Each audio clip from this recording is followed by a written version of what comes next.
Ladies and gentlemen of the internet and of YouTube, and welcome back to Ringlight Fables. I am your host and dungeon master, Skijaramaz, otherwise known as Tone Shift. And with me today, we have our full cast of players. We have SepiaWolfe playing Tuki Fletcher, our Croven thief, who is currently in a car. Yes, I am. I am hurrying as fast as legally possible to be at your side.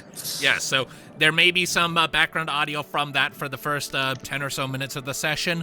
We just decided to deal with it so that we could start on time. Next up, we have Mick playing Boron, our half-dwarven battlemaster. A wonderful good morning to you. Yes, even though it's like 8 p.m. for the rest of us. We have Willyzin playing Ludviek, our Rythari paladin. Hello, and salutations. We have Goldwyn playing Minnove, our kobold bard sorceress. Hello, I turned off my dehumidifier, so hopefully that makes me sound better. Hopefully. And last, but certainly not least, but perhaps most tired, we have Impulsive playing Kari, our Croven bard. Yeah, that sounds about right.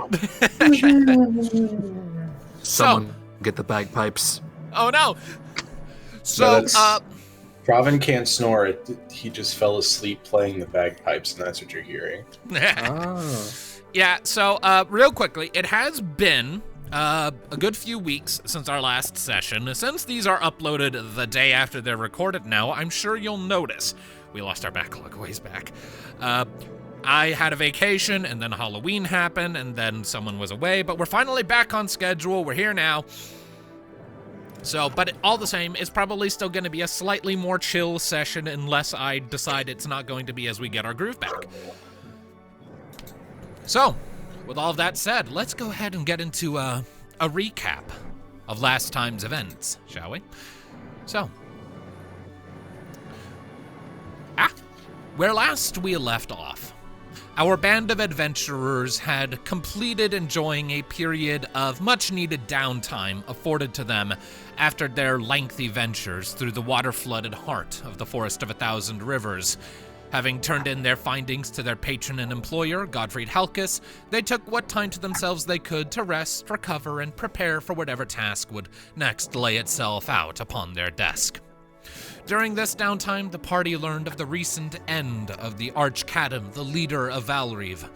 Official reports claim that this death was a result of sudden and unexpected malady, but the increased presence of heavily armed security within city limits some days before the announcement, and other signs of unrest on the roads surrounding the city, have led to, as yet unproven, suspicions of assassination. Nonetheless, the shadow of their leader's death hung heavily over the heads of the people of Valrive, and so, emboldened to soothe their aches, did Minnove take to the streets of Asmara, joined by an incredulous Kari and kind of indifferent Boron, with music and dance, and brought a measure of cheer back to the people. And it would seem in the so doing drew the attention of someone or something that had long ago visited Minnove in her dreams. A dragon seemingly made of mist appeared to her as she slept, praising Minnove for her good works thus far, her songs and her cheer, the light she brought to the hearts of those around her, and the general acts of kindness and compassion she continued to carry out with her every step, but while also giving her a warning. A pain, a hurt, follows Minnove, or mayhaps she follows it. Whatever the case, the dragon urged Minnove to open her heart to her true power, for, as a kobold, Minnove has the heart of a dragon, and to have such a heart is to have a heart of power. And Minnove did, drinking deep of the waters of the dream, and awakened with a new level in sorceress.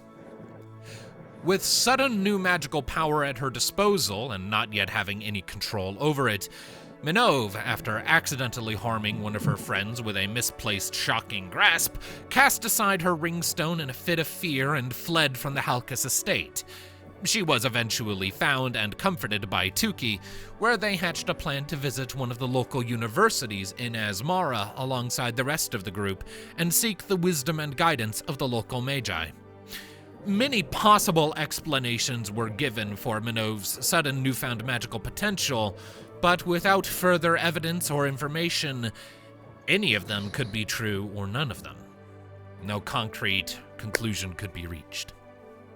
Alas, there would be little time to spend on pondering this mystery, for in the interim between adventures, a missive had come to the Halkas estate from one of Godfried's agents out in the field, an individual who, in passing, had heard of something while studying a recently discovered Orion ruin. This individual had been instructed, along with many others under Godfried's employ, to keep an ear out for anything that might lead Minnove to her mother, who had long ago gone missing. And now, a lead has come. Potentially, at least. For to the south of Asmara, on the long road between the Academy City and the trade hub of Antarine, sightings of kobolds have become increasingly frequent. Smaller settlements along riverbeds and lakeshore grow increasingly fearful of the dragonkin, given their less than friendly reputation, but thus far there is no clue as to where the kobolds are based, or how many of them there are. There's not even a guarantee that Minnove's mother will be among them. Nevertheless, for Minnove, it is a greater lead than she has had in 10 long years, or perhaps more. And so, with no other leads to follow and an abundance of free time, the party gathered their supplies and set off from the city of Asmara, venturing south along the road towards Antarine. That is where we left off, and so that is where we shall begin. I believe we had just left off after you concluded the first day or so of travel, having left slightly later in the day on account of all of the Minnove hijinks. So, with all of that in mind, I forgot to open the calendar. Pity me. There we go. So, with all of that in mind, I'll go ahead and move us to day 23. The second day of the 4th week of the 3rd season of the year 1080. Suddenly, someone is inhabiting a metalworking shop. That's me. I'm good. home. Yay! I just have to travel 3 flights of stairs and turn my computer on. Cool. I Rocky that completed. shit. Da, da, da, da, da, da, da, da, da. I completed my recap right as you got home, so you will be fresh-faced and feather-tailed for what comes next. Right. Regardless, so the sun rises on a new day over Valrive, coming up high, spotless sky, clear, a welcome reprieve from the veritable monsoon that accosted you while you were in the depths of the forest. So, are there any matters you wish to address before you load yourselves back into your wagon and have Butterscotch carry you further to the south? Minnove's Not just from my gonna side. kind of tinker around, trying to figure out what to do with herself now that she's like unattuned from her brimstone. As I recall, Tuki currently has it, but yes, you are not presently attuned to your ringstone. Yeah. We're just going over my physical notes here. I think, yeah, the only thing did before any of this shopping, yeah, that's already been taken care of. No, should be good on my end. All right.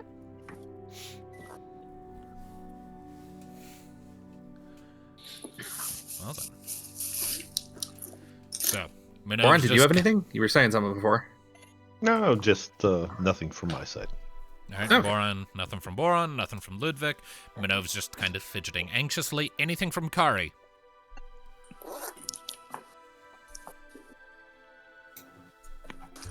Lavender. Sitting. Okay. Yes, Impulsive is very tired right now, so little low energy from our Blue Jay today. Bear that in mind, people. Don't He's start getting this better at his again. noises. He's getting better at his noises. He's learning his animals. Do not. Let's not stop it again. Animal crackers in my soup. Videos now copyright claimed. I think that song is open source enough to not count. I don't even fucking know, man. I also sung it bad enough. Is that it? Is singing it what we would call what you just did? I thought that would be called auditory butchering. Close enough. You know what? No. My contract said nothing about like this sort of slander. We didn't sign a contract. I asked you to come here and you agreed. It's all right. Nothing we can't fix with What did auto-tune. I sign? The lottery ticket's Impulsive. Oh yeah. You can't pin that on me, buddy.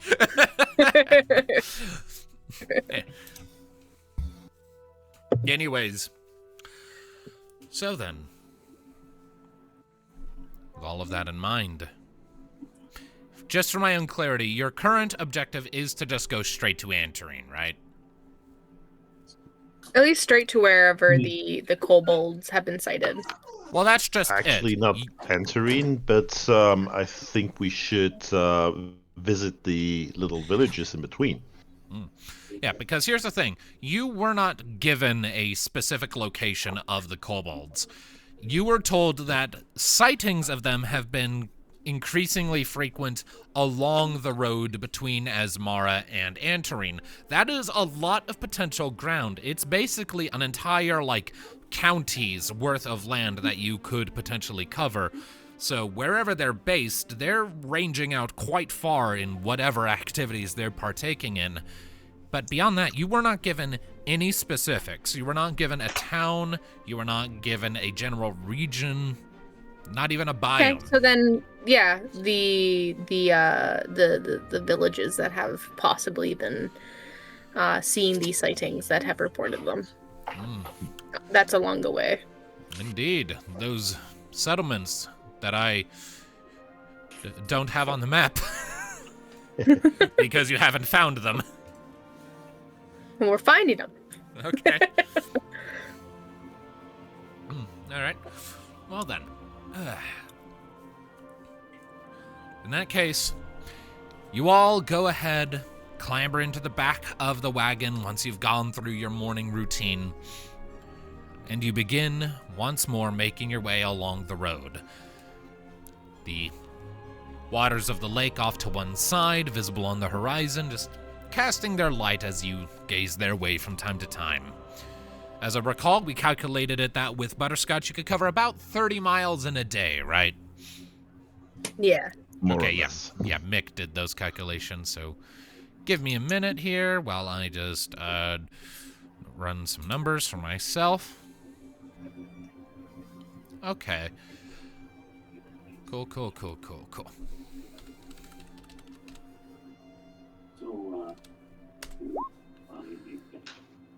Will. Ludviek. Has he heard me or no? Did he mute? He is muted. Oh no. This is a problem. Lion Man! You know what? I'll just play Ludviek for this scene. What is up, my homies? How are you doing? No! I'm a veto. Oh, shit. Well, there goes my internet.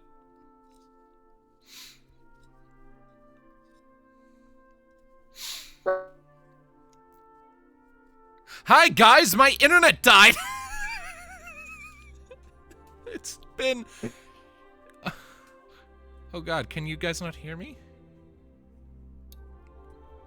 Together.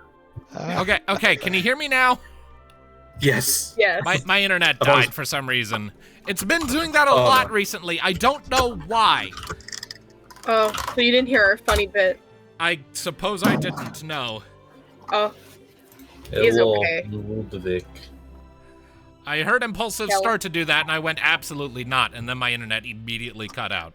Anyways, yes, Ludviek, I need you to roll me a d6, please. Yes.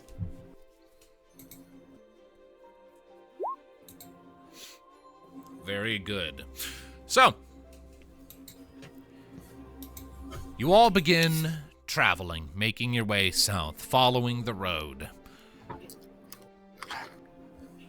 And you make good time, all things considered.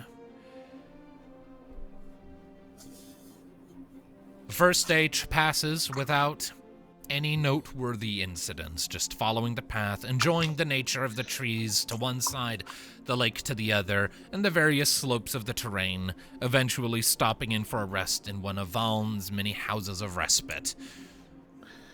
Yeah, we're keeping an eye out for any settlements that might come into view or little paths that diverge from the main road. All right. In that case, Yeah. make for me, whoever is spearheading that charge, make for me either a perception or survival check, your choice. I assume it's Boron. I'm driving busy it. driving the cart. You can keep a lookout. Ugh. I mean, Minnove. I could have Ludviek be doing that. Your call. I mean, whoever wants to. I can sniff them out. I'll sniff them. Okay. This isn't scent-based perception, so you wouldn't get the koboldic advantage. Okay. Alright, let's go with this. Okay. Probably better. All right, yeah. Easy enough. So, over the course of that day, as you're sort of scanning the sides of the road, every so often, you'll see little dirt paths that sort of branch off from it. Not, like, clearly marked, but you get the impression that they're more like paths of convenience paved by footfalls rather than flagstones that likely lead to either small farmsteads or small hamlets. Sorry, I'm chewing an apple at the moment. Okay. And every so often, you'll see one that has a sign sort of erected by it, somewhat concealed from time to time by overgrowths from nearby trees that sort of shield it from view. Kind of have to brush the pine needles aside before you get a good look at what each sign says, and indeed, some of them point the way to either roadside inns that are a little bit off the beaten path, or smaller hamlets, perhaps, with such generic nondescript names as Cobble Rock. Oi! Boron! Yeah. You see that? Over there. Looks like a sign. Yes, can you read it? Cobble Rock? Something sorry, my phone just buzzed.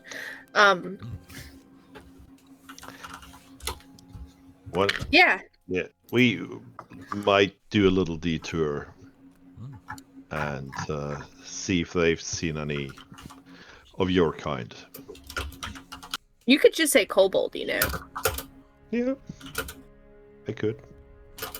The name Kobold isn't a slur. It's just an accurate description. All right. We'll put this we'll put this about 5 miles back from end of day, I think. So about there. Right. Okay. So what So Kid is then. saying is we need to come up with some slurs for kobolds. Gotcha. Gator. Gesundheit. That's a big... Yeah, it's not meant to be. Just, Yeah. Okay, there we go. Let me just, give me a second. I wasn't expecting to just spontaneously have to just drop a new settlement on the map. I'm sorry. Don't be. Yeah. I was an idiot. I should have expected this when I didn't give you a direction to go in. This is my fault. Sketch. This is exactly the meme of dungeon mastering everyone talks about. Indeed. No direction. We're gonna find every rock and look under that rock. Cobble rock, as the Personally, case may be. Yes. Personally, I'm a fan of having a bunch of different town names and then just putting the quest objective in the one the players pick to make it seem like I had a bunch prepared. Perfection.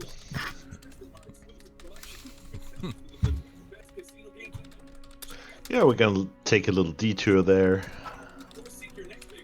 See if they found any kobolds. I can hear television.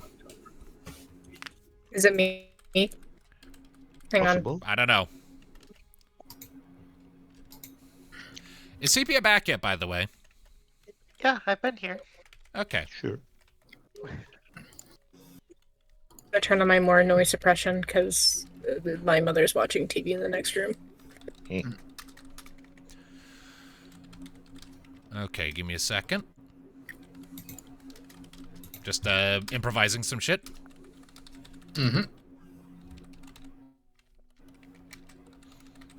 All right.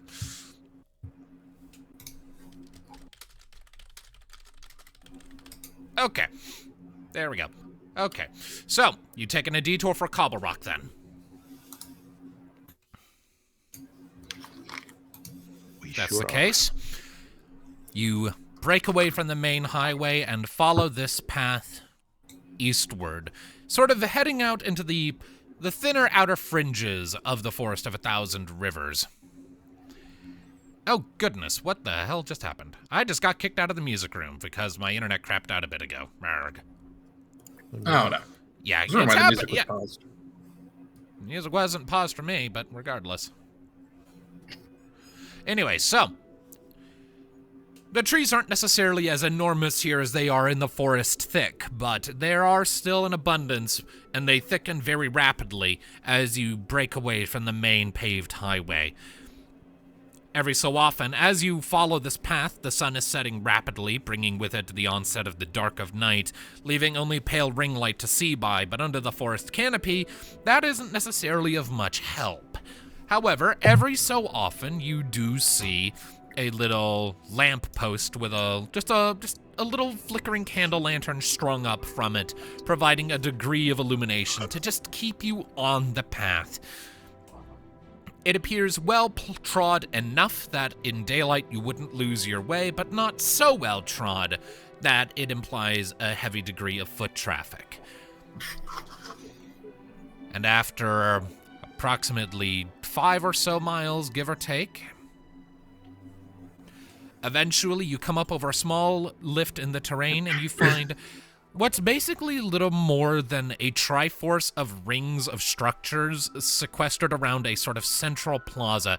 These are very rudimentary structures of wood log. The only instance of brickwork you see are where the chimneys rise up out of their sides. Nary a structure more than 2 stories tall. They're all single story. Some might have cellars, you can't necessarily tell. There's a well in the middle. A handful, again, of those lamp posts with flickering lanterns at their tips to provide illumination. At this late hour, as you're sort of rolling in right at around the time that you would normally be stopping to start preparing camp, you don't see basically anyone out and about. But you do see the only structure that is more than 2 stories tall at the very sort of back of the town, sort of presiding over everything, almost like a king upon a throne. What is very visibly an inn, going by the sort of evenly spaced symmetrical windows along its second floor. You do see, as well, just sort of easily picking it up in the periphery of your vision, sort of off to either side, several of these homes and buildings have large sort of stacks at their backs that seem to be places where felled trees are kept. It appears to be a logging settlement, which makes sense given its location in the thick of the forest. but it doesn't look to be a particularly wealthy settlement, and given its location in the middle of the forest, it's probably heavily dependent on the lumber it provides to trade for food and other necessities from travelers passing through, because you don't see any immediate indications of substantial food production to keep these people going, especially if winter were to be particularly harsh, so they probably rely on trade with outsiders, just immediately hitting you with that at a glance. Oh. It is small, quiet. Probably less than 100 people live here, were you to guess. And they still have an inn. Indeed. Oh, They need to make I money think- from travelers from somehow.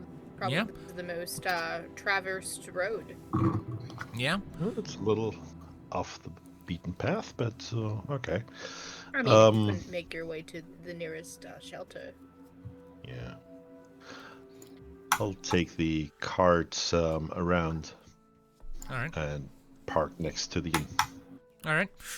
Parking next to the inn, you see that there are a couple other horses that are hitched up outside. I assume horses are just kind of left hitched outside in like remote inns like this, because they can sleep standing up, right? Yeah. Yes. Yeah. Well, they do tend to lay down a lot, so. Yeah. But they can sleep standing up, regardless, though. Yes. So, you can, of course, you don't hear actually any music coming from the inside of this tavern, this inn. You get the impression there's no one playing here tonight, but there is firelight flickering through the windows. Man, And they a have city sign. guard. And a sign, old and weathered, very much just, like, looking like it is in desperate need of a tune-up. A sign hanging over the door identifies it as, the Sleeping Boar. There is a statistically very high chance I stole that from somewhere and cannot remember where. Wait, no, not Sleeping Boar, Frozen Boar. That's what I have written down. All right. Well, time to make an entrance. Sounds chilly. Minnove will open the doors. All right.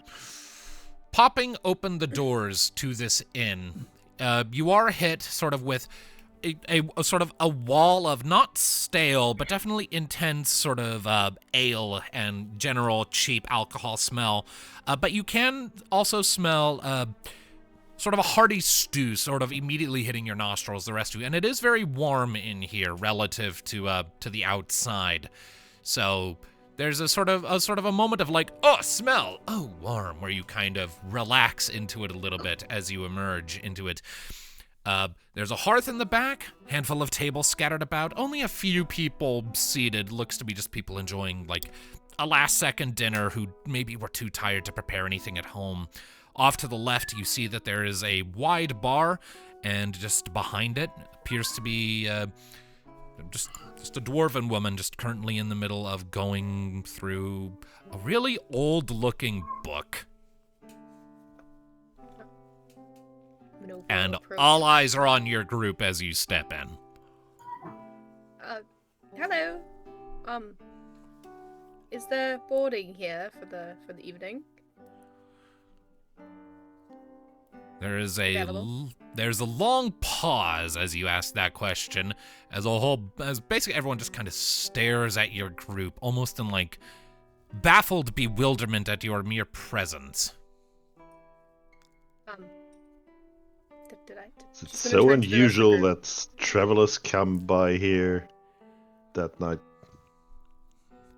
The woman behind the bar sort of writes herself, not unusual for travelers to come through, just a bit unusual for them of your look. Come on in, get out of the cold. Right. And she kind of gives everyone else sort of a firm glare, like at the rest of her patrons. What? Never seen travelers before? Stop your gawking, lads. They quickly go back to their little to their stews and their drinks. That's the warm welcome I'm used to. Huh. Right. Could you all speak up just a little bit? Particularly Minnove, you're coming through very quiet.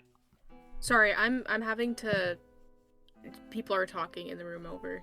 Ah, So I'm having to be really quiet. understood. Or not quiet, but like have my microphone be really quiet. Minnove will then walk up to the lady, the dwarven lady. So, rooms. You got any? We've got rooms. Not anything extravagant, mind. As long as there's at least one bed, we'll be fine. There is, yes, at least one. Perfect. Right. Give me a second. I need to double check something. Because it's been a minute and some of this information is just not in my frickin' head. Wow, that is not helpful.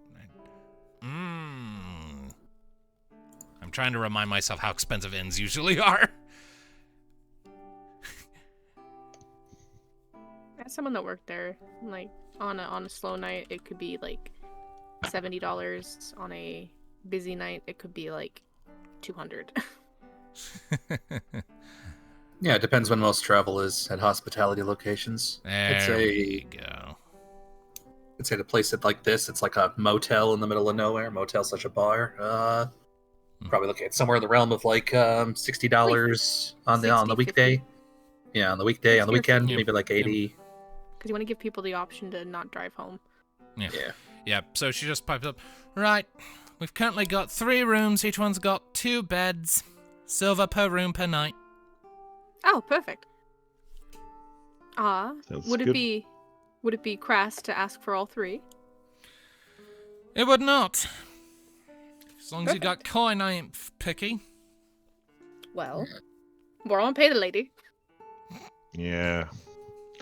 And I'll pay 3 silvers. Ludviek makes sure it is like, I will most likely need 2 of those beds together, so I shall pay for my room. Here, Boron.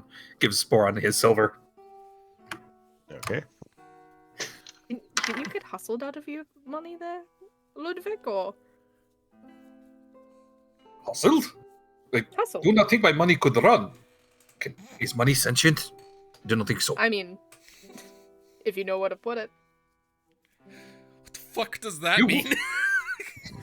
You worry me with your words. Well, my words are worrisome to you. Unfortunate. She's gonna smirk. I do believe she needs sleep. She's being delirious.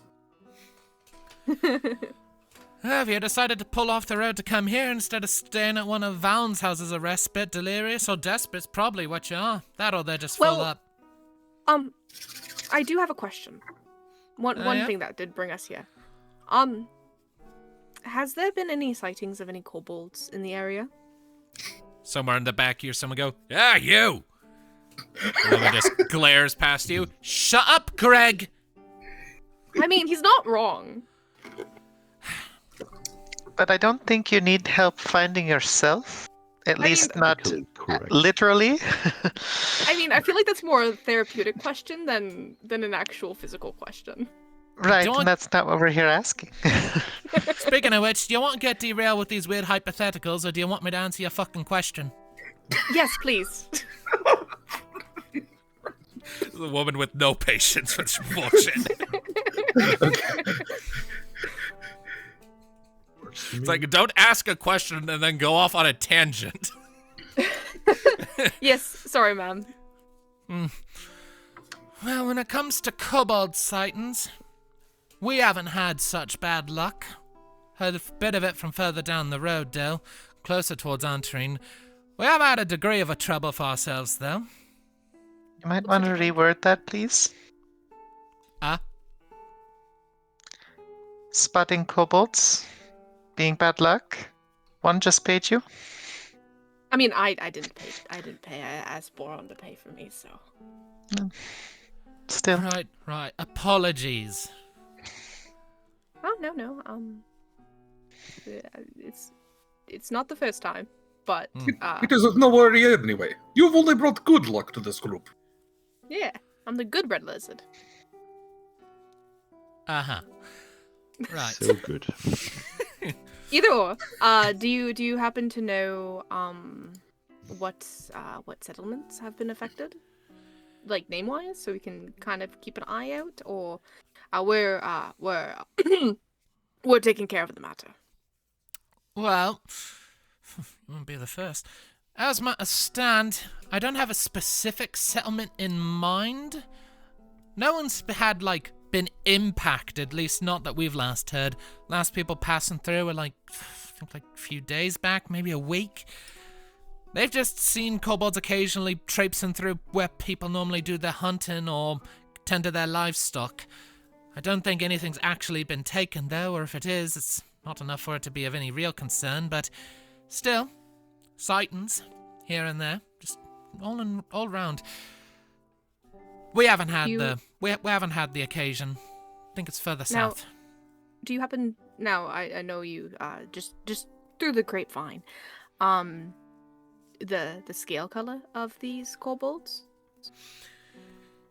I think I know there's been at least one person yelling about one as yellow as mustard.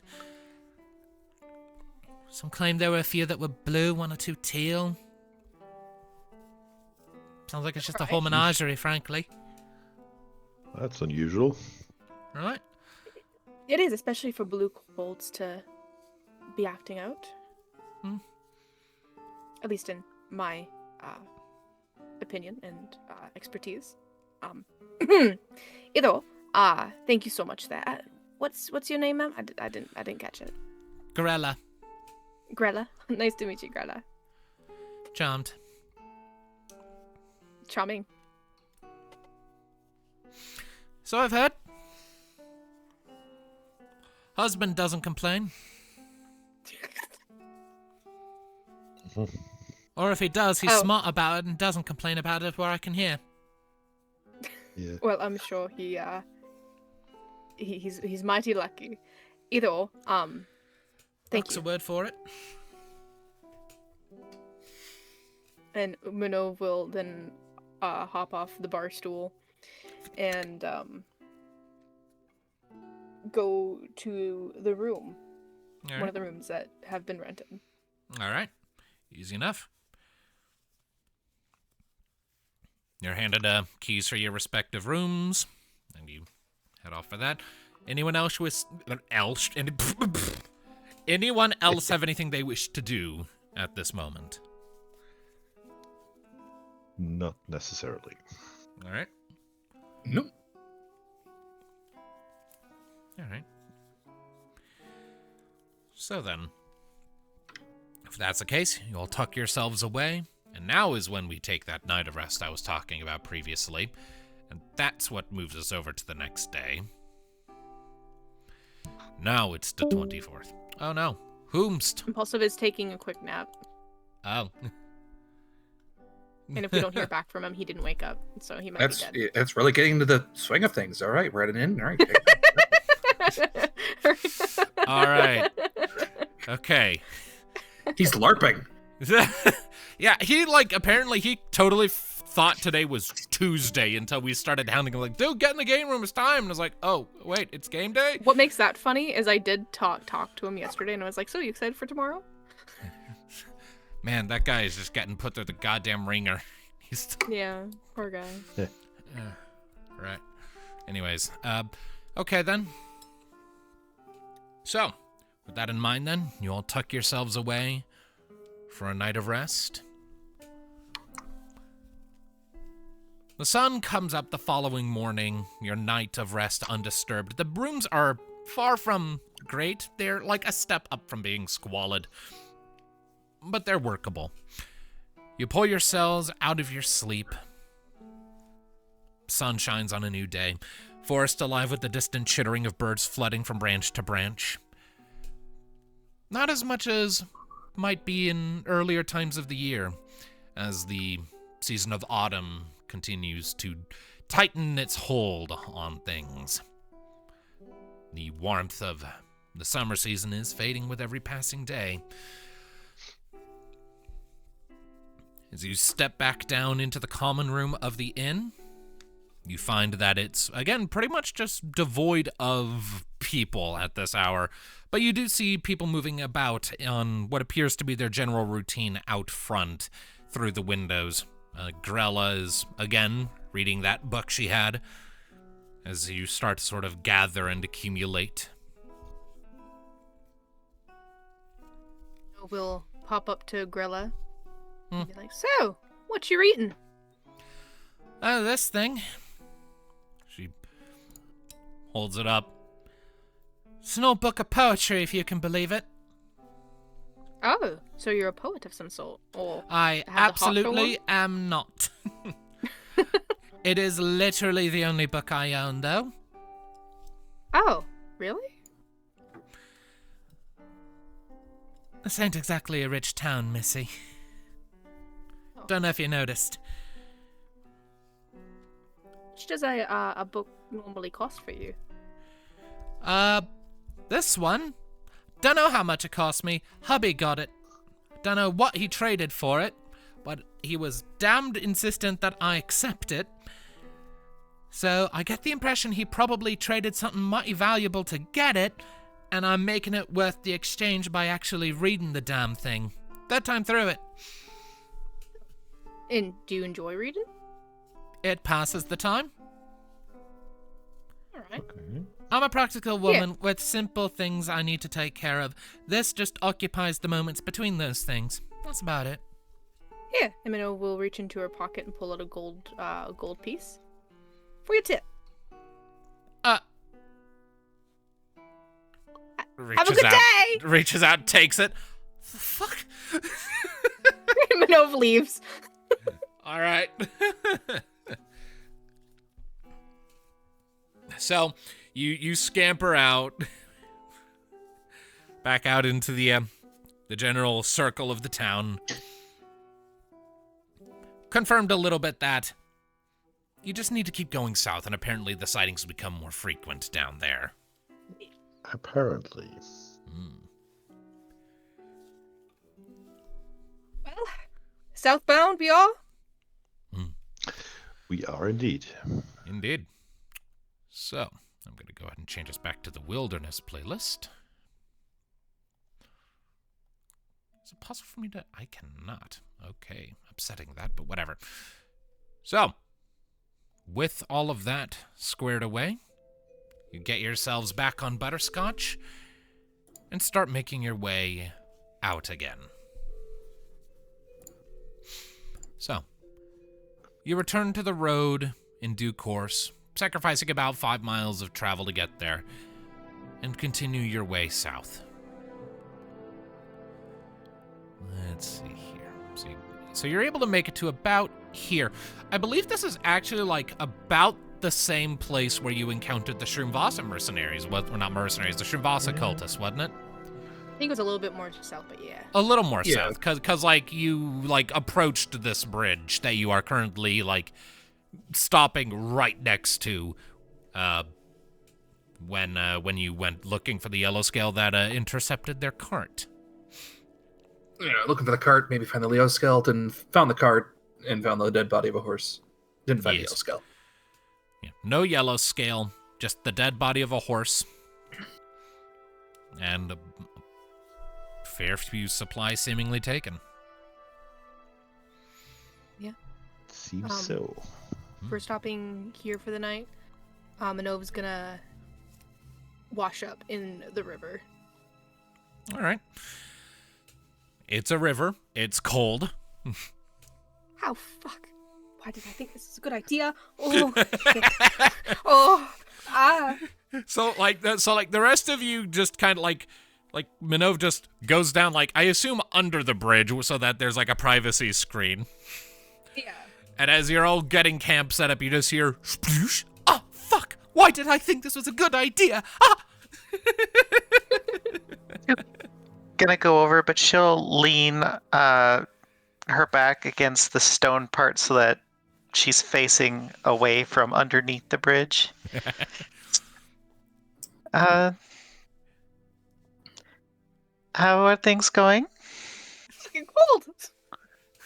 Ah! If I was a mammal, my What did you nipples would be out. expect? Cold-blooded.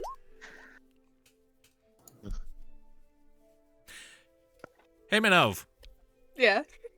As you're about sort of waist deep in this river water, sort of cleaning yourself off to the best of your ability while trying to ignore the fact that you are shaking like a leaf, something slithers against your leg.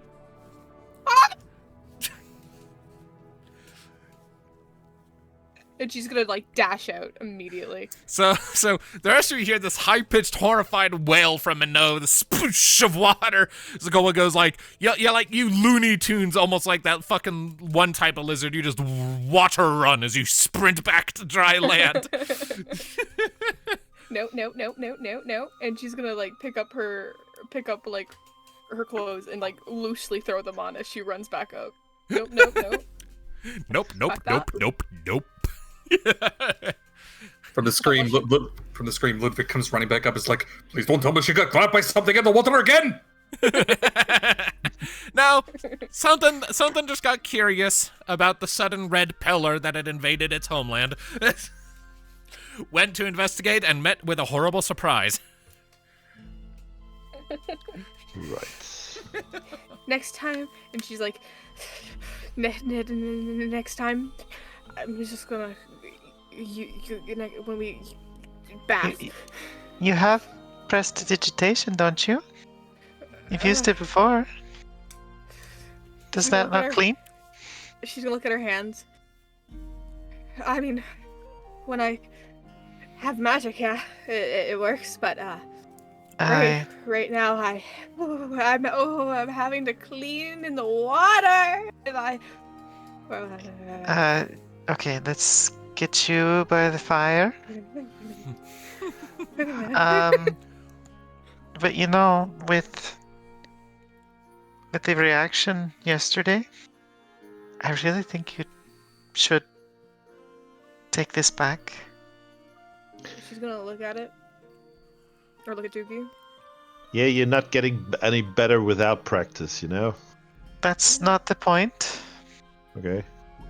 I don't want you to be vulnerable if people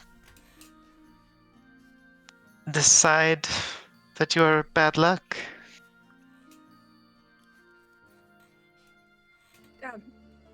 I'm okay, Tuki, no worries. I just I just need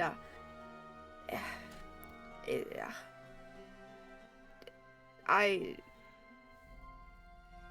just keep hold of it for now. Still, I'm not. I will show my worth in my skill elsewhere. No worries. You taught me some of those cool tricks anyways, so might as well put them to use.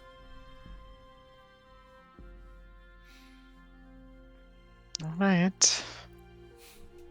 I'll be okay, Tuki, no worries. And don't worry about the comment about bad luck or anything like that. It's seen as a bad omen, usually, yes, but not the first time I've encountered such a conversation or such a word. Nor I. Don't worry, I'm okay. From my experience, I can tell you there are not many things that are not considered to be a bad omen by some people. What do you consider to be a bad omen? A sword above my head. That would do it, yeah. Yeah. There was a bad omen that if you threw a spear and it split in half, that you would be cursed with a horrible hunt for the rest of the moon. The fuck's a That moon? just sounds like that just sounds like poor weapon design. Basically the one lunar cycle. Yeah, There isn't a lunar cycle. There isn't a lunar cycle. We don't have a moon, remember? We don't even have 30-day Season. months. If you look at the calendar, it's broken into 90-day seasons. Skid, your world is weird, and I keep forgetting that. The weirdest thing about it is the fact that it doesn't have a moon. That's the only thing about it that's weird. The rest of it's pretty generic. All right, trying to be clever, and I just, all right, putting enough. I'll think of Yeah. another terminology. Season. It just Just sounds say like season. Season. You would have bird hunt for the rest of the season. Just sounds like a bad, poorly designed weapon, if you ask me. Yeah. Need stronger materials for that. Easy fix. I guess. Let's just find all the good materials that are in the savannah. Yeah, you could find those, right? You are very clever. Or very, very simple. I'm not sure which. I've never seen the savannah, so I don't know what the fuck it is. Then someday I shall bring you there. And this joke will actually make sense.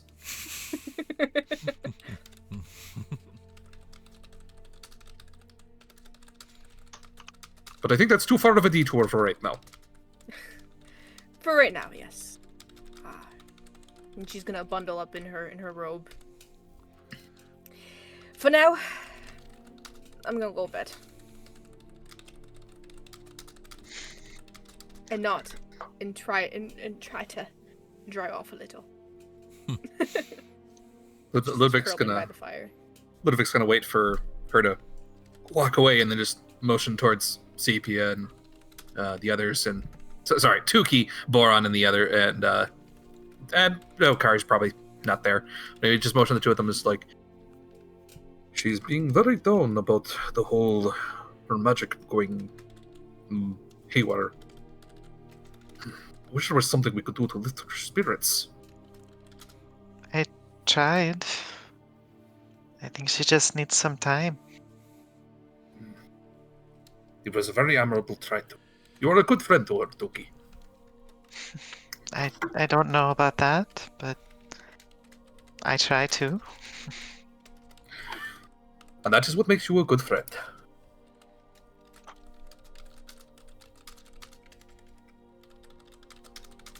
Well, the night is long, and so are the shadows. Right. All right. I got nothing else for tonight. It's all good.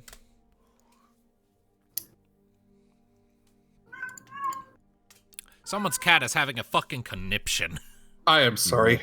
I thought...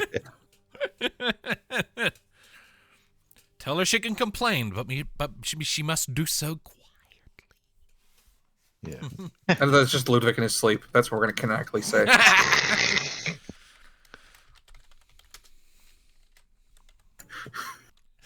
Right. Well then.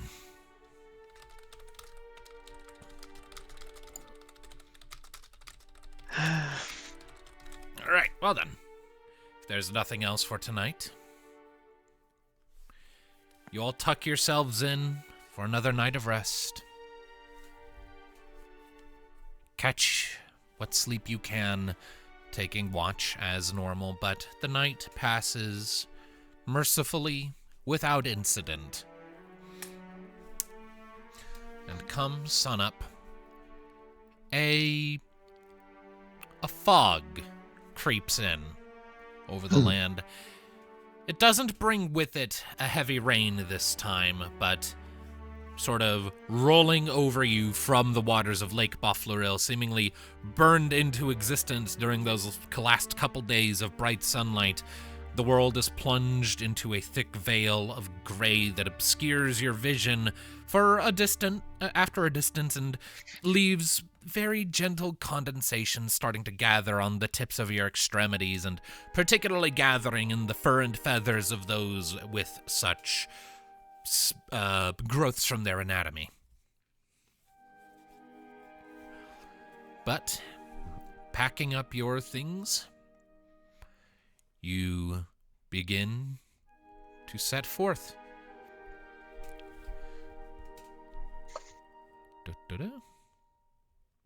And you're maybe like only like a couple of oh my god, you're like an hour into the day's traversal when, well, for one thing, are you still keeping your eyes open for side passes? Yes. Absolutely. Specifically for, yeah. All right. Then in that case, I would like another roll from whoever is spearheading that. Is anyone specifically spearheading this one? I think Minnova's just doing it again. Cool. Minnove has more. Jeebus! 24! Good for It's a you. 19. That is one short of a critical success. All right. She wants to find them. She wants to find everything. Indeed. So, as you're sort of you're only past the river for like an hour or so, only a few miles beyond, when, as you're sort of casting your eyes about, you do see another sort of path sort of branching off from the roadside. This time heading west as opposed to the eastern path you took towards Cobble Rock. But something else also sort of catches your attention, Minnove. With that 24, you catch a scent. You hadn't noticed it before, as you hadn't necessarily been you'd kind of been lost in your own little world until you were on the other side of the bridge and just kind of passively casting your eyes about. When you spot the path heading off and like just a little signpost to mark, hey, there's something this way, you sort of gasp a little bit and go to start sort of declaring it, take a little inhale through your nose, and that's when the scent hits you. And it is strange. It reminds you almost of the scent of toad, of frog, that sort of slimy, mucusy scent, but it carries with it the pungent, sort of strong, almost tang of pine. And it carries with it also a definitive smell of the scent of a carnivore. Blood and rot clinging vestigially to the edges of the aromal profile. That sort of immediately sends alarm bells flinging in the back of your head. Hey, yo!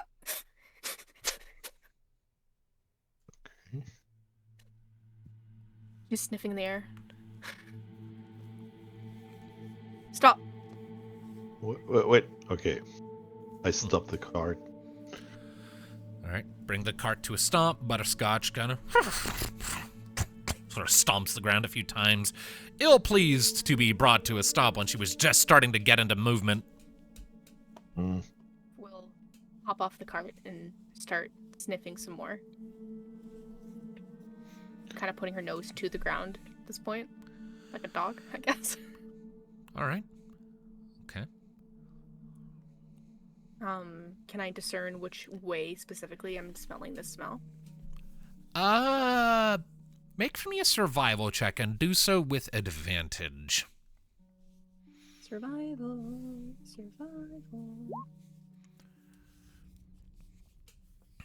The smell is strong, but not so strong yet that you can discern a direction. The fog is sort of diluting it a bit. The moisture sort of spreading it out. The air isn't necessarily carrying strongly. And again, there's also just the thick forest around you and water not far away. So while you have detected the scent, either the environmental factors around you are making it difficult to pinpoint it, or it's just further away than your alarm bells had initially implied. But the scent is definitely there. You did not imagine it. Sorry, it must be downwind. Sorry there, Butterscotch. We can probably continue on travel. And she'll hop back up onto the cart. But still, like, alert. Alright. No, I'll take a look around for tracks or anything. Okay. Maybe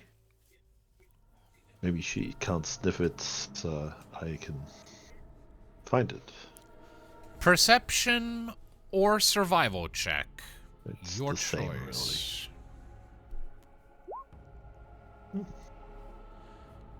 17. All right. Give me a moment.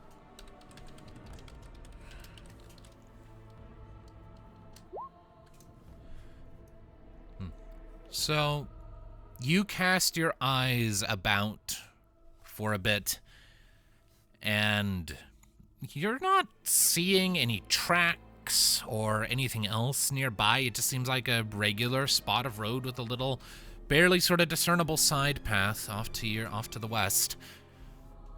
You're starting to think that maybe Minnove was just imagining something,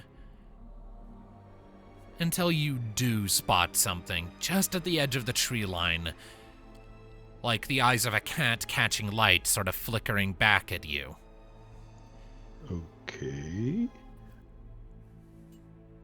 But you only get to see it for a fraction of a second and clock that it's there, before it's suddenly springing into motion toward you, triggered into attack by the fact that it realizes it has been seen. As you are all, unfortunately, a victim of an ambush attack. Oh no. As this snarling, rapidly sprinting, blue serpentine creature comes barreling out of the tree line toward you, all fangs and hissing. And the first person it's going to lunge for is, well, it has two options. So, first, I'm going to get battle music going. Then I'm going to get us to the battle map.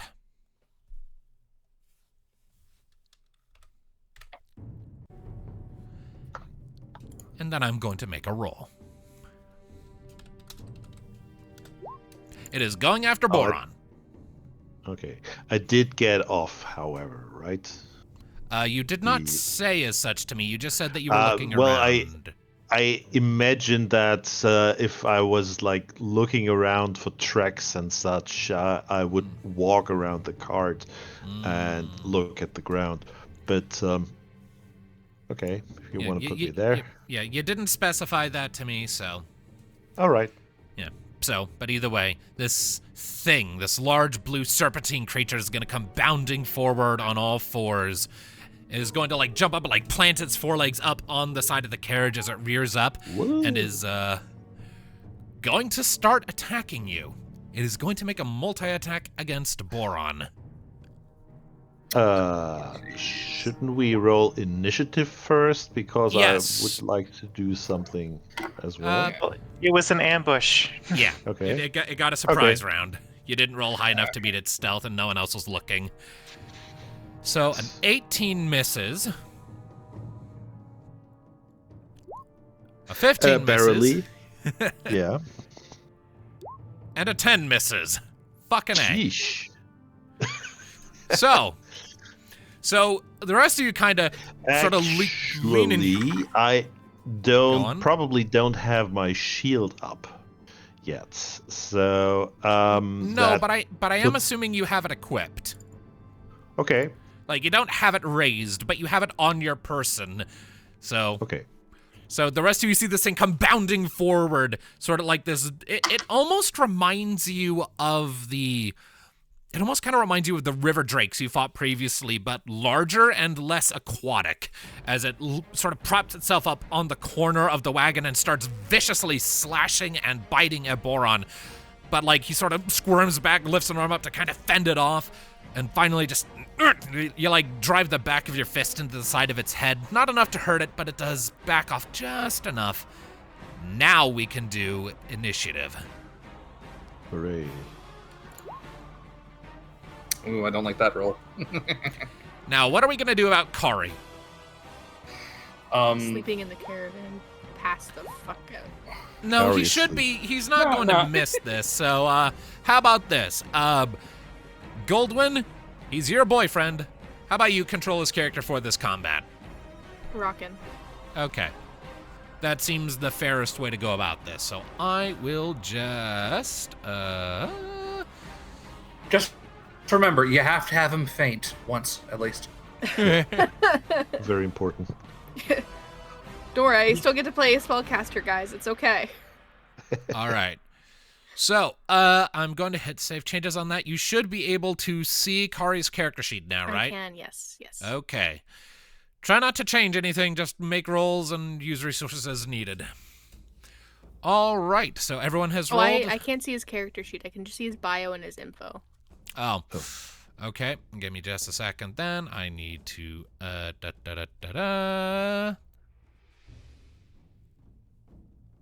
Is that better? It's loading. So I assume yes. Okay. Oh, I also need to roll for, butterscotch. No. The horse has better initiative than me. All right. I believe that's everyone, so that brings the turn order up. Tuki, Fletcher, you are up first. Okay. Since it's right there, then she is just going to jump off, and if butterscotch counts as an ally, sneak attack. Butterscotch technically does count as an ally.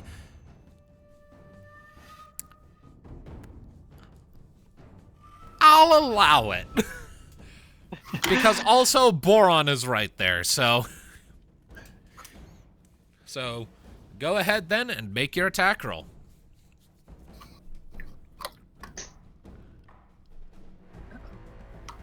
I don't think Impulsive has updated his character sheet.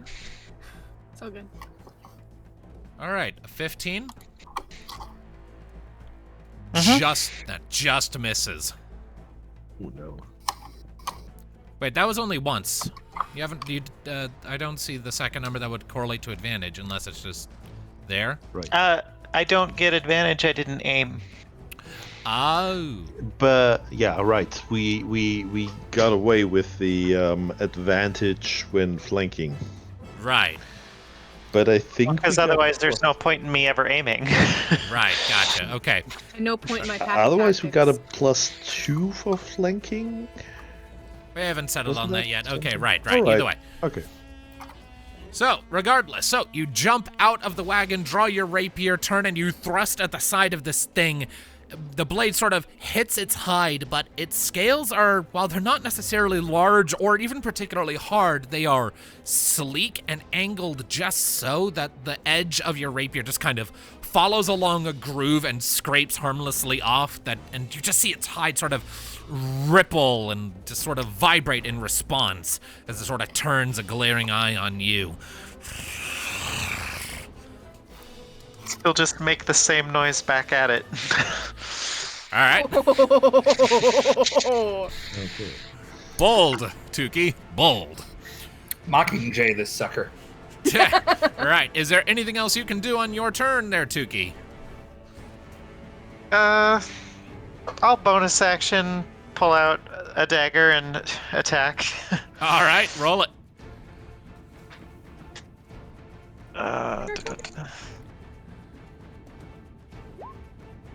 Nope. That's a critical fail. Nat 1. So you sort of, with your offhand, pull out a dagger and come in for a quick lunge, but the creature just takes a step back, sort of rears up onto its hind legs, revealing the length of its body. This thing has a surprisingly long body that's sort of like, kind of like doing like that snake slither in on itself thing, but vertically instead of horizontally. Sort of rears up, brings its paw down on your hand as you try to stab at the underside of its jaw, and just kind of knocks your dagger to the ground. It stabs point first into the dirt. You just kind of look up at it as it snarls a bit louder in your face. That's it then. All right. I'm not leaving its threat range. Boron, you're up. Yeah. Boron will advance and try and shove it away from All right. Butterscotch. All right. Using the leverage from the upper position in his cart. I think he needs to make an athletics check. I think And so. counted by athletics or acrobatics from the creature. It's a 16. It rolled a 24. Ooh. Holy shit, it rolled really well. Yeah. So you charge forward, I imagine put your boot on the side of its head and try to kick it back, and it just holds its ground. This thing is tough. Yeah, but I have a second attack, so You do. I'll try that again. Double shove. With... Shoving it again.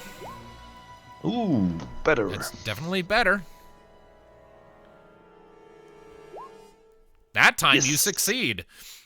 Okay. So you after you try to shove it back with your boot, it just kind of holds its ground as you sort of pull your foot back. It turns to hiss at you, and you just kind of kick it square between the eyes, and it sort of backpedals a step. Yeah, I wanted to shove it away from Butterscotch, basically, so that I stand between Butterscotch and the creature. Ah, so you wanted to more like that? Yes, Okay. correct. All right. Kind of backs And I up a little follow bit. it up. All right. And I'll use my bonus attack to attack it nonetheless, All right. but only with a d4. 16. Just hits. 8 points of damage. 8 points of damage. Nice. So, And action search.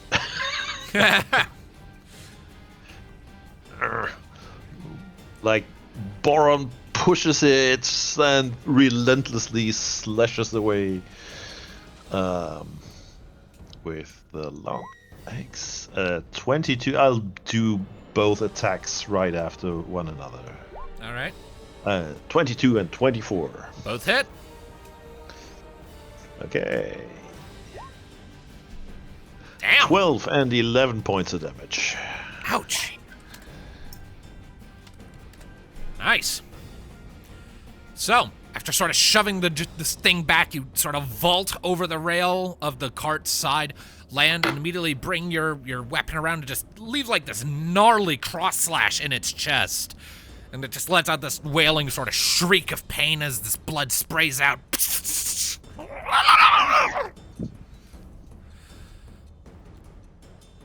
I believe that's your turn. Is there anything else you wish to do? It is, indeed. All right. That brings us to the creature's turn. So it is confronted with two people, one of whom looks decidedly squishier, and the other has seriously injured it. Mm-hmm. So it has a choice to make.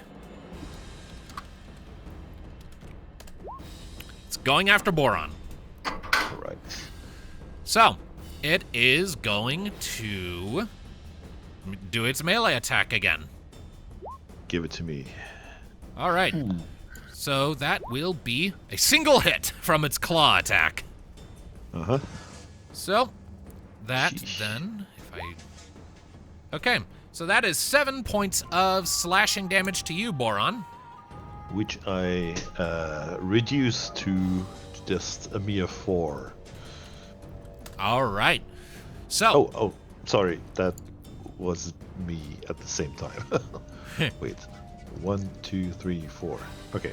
okay.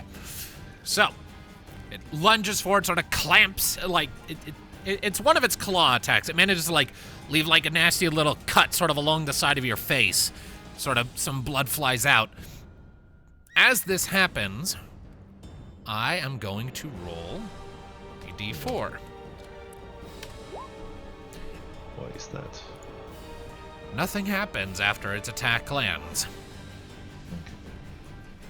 Okay. Now then, let's see here. It is going to...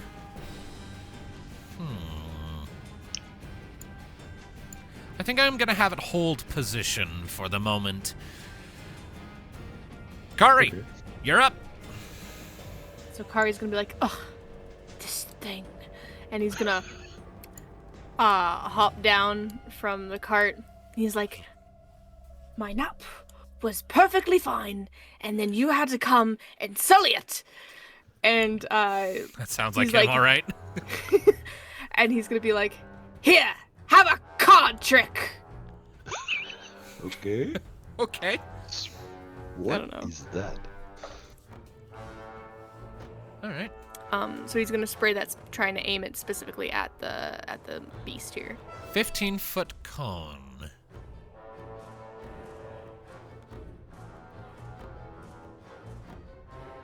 Yeah, easy enough. All right. So the creature must make a saving throw, yes? Yes. Dexterity saving throw. 16 dexterity saving throw. That is a 10. So that's a fail. It takes, goodness. You need to fix your spells, Jesus Christ. You're just manually doing the shit. Yeah, I do that all the time. 2d10. It's just the 2d10, right? Yeah. Yep. And it's blinded. Nice. All right. So, Kari sort of lifts his ring stone, utters a few words as he pulls out like a deck of playing cards from his pocket, sort of fans them out like five cards in his hand, and then throws them out, and they light up with Lumalight as they fly forward and just sort of cut across this thing like flying daggers, leaving shallow slashes along the length of its body as they pass, one of which sort of cuts across the length of its face, through its eyes, sort of causing it to backpedal with this shrieking roar.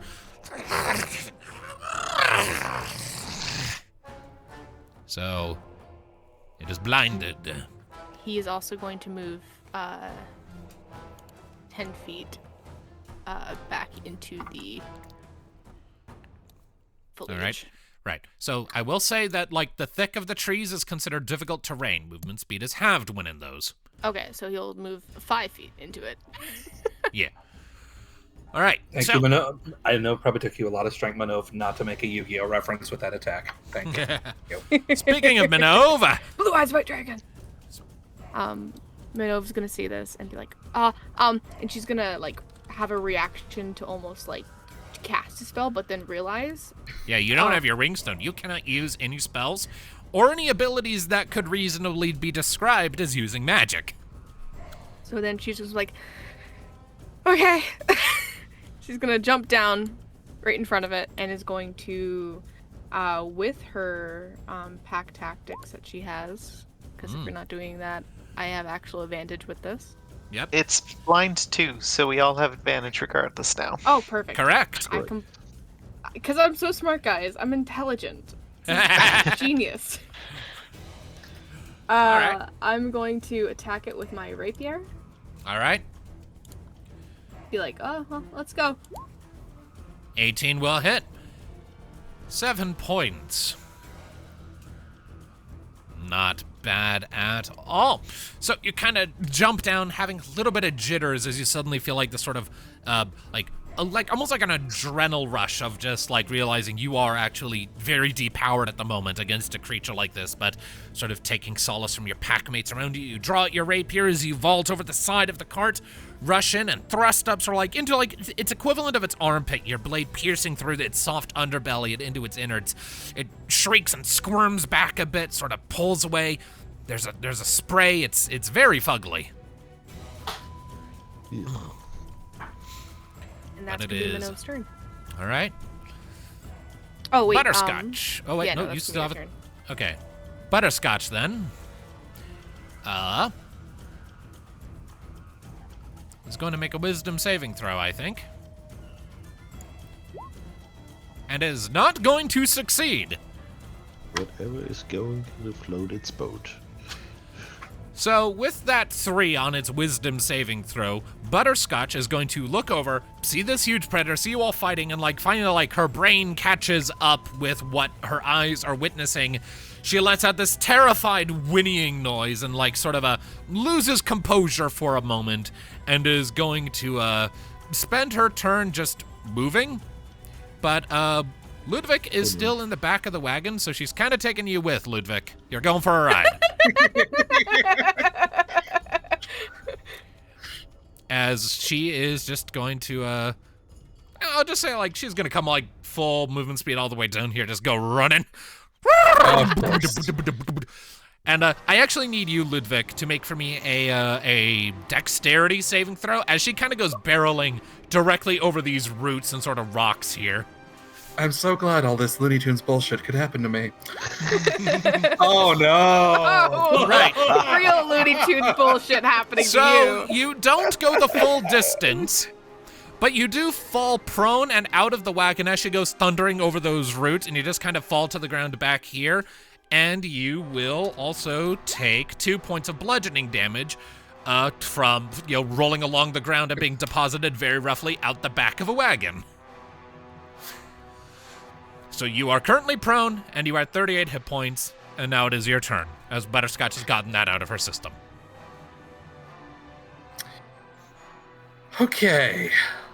So, being prone, it's been so long since this happened. What are the rules? Can that happen with this? You have to spend half your movement standing up. Okay. Well, then I do that, and... Right. Dang it. Alright, so that's an odd number, so... What's why am I cone again? Line. 15. Shit. Fudge. Okay. Well then. I'm going to grumble. And realizing that he needs to get to help his allies immediately. Ludviek is... Apologies about that noise in the background. I can't even hear it. Okay, good. Oh, sure. That loud beeping you don't hear, but the cat? Yeah, sure. Okay, great. Thank To be you, fair, game. I do have music blaring in my ears, so... Excellent. Well, okay. You know what? There's one way to get his allies' side very quickly. And he uses bonus action for this turn to... hang on, I gotta scroll up. Is that 30 feet? That's 40 feet. 35, 25. Yeah, but if he goes there... Dang it, Minnove, why'd you have to be there? All right, fine. He just goes right there. 25 feet. And that blows a second slot for now. Okay. And that's All the right. bonus action. Yep, so you kind of pull out your own ringstone, focus on it for a second, utter an incantation, and feel... You vaguely recall, you saw Tristan do this back in the dungeons under Kanala's Rest. As you sort of just focus on the magic, lift a little bit up off the ground, and feel yourself just zooming through the air rather quickly, just kind of zipping forward before your feet touch back down and you're directly in front of this large beast, which is currently in the middle of shaking its head around in fury at its eye situation. And the second he comes out of that, I just want him swinging right at that son of a gun. All right. With advantage. Because it's blind. How do I make an advantage attack without clicking on the name of the weapon? You if you have it on on the advantage and things, there's a toggle on the top. It says it should always roll advantage is the current setting, so if you just hit the attack roll, it should automatically do it. Oh, okay. All right. It'll roll twice, and we'll just pick the higher number. Okay, all right. Then we're just going to do his regular Warhammer attack, yes. All right, Okay. 20 hits. Give me damage. And... All right, and because he can at his level, he's going to attack a second time. All right. Uh-oh. Also a hit. Very nice. And from that one, how... Jeez, I should have asked how bloody the creature looks like beforehand. Fudge it. It's pretty hurt. All right. Well, then we're just going to do. Come on, where did I put the dang thing in here? There we are. Divine Smite. Yes, a classic Divine Smite. Yes. All right, what spell slot level do you want to use? We're gonna use a level 1 a level 1 Okay. spell slot. And all right, so that is 2d8. So our 2d8. Unless it's a fiend. But it's probably not. It is No. decidedly not a fiend. All right, so you come charging in, Ludviek, and you sort of like bring your hammer down, smash it into its shoulder, and this creature sort of crumples. And as it does, you lift your hammer up and like strike it in like the underside of its chin, kind of the spiked back end of your hammer, sort of causing its head to snap back as you sort of break the flesh on the underside of its jaw, So, like, you've just created an open cavity under its tongue, connecting the outside world to its mouth. Yikes.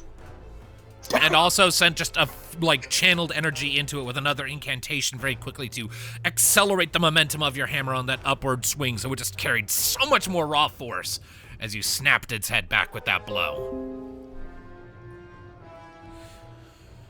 I believe, though, that is your turn. That is my turn. Yes. All right. No more actions. Tuki, you're up. Alright, just gonna go for a sneak attack. Oh, I forgot to turn on advantage. There we go. 16 just That hits. works. Give me damage.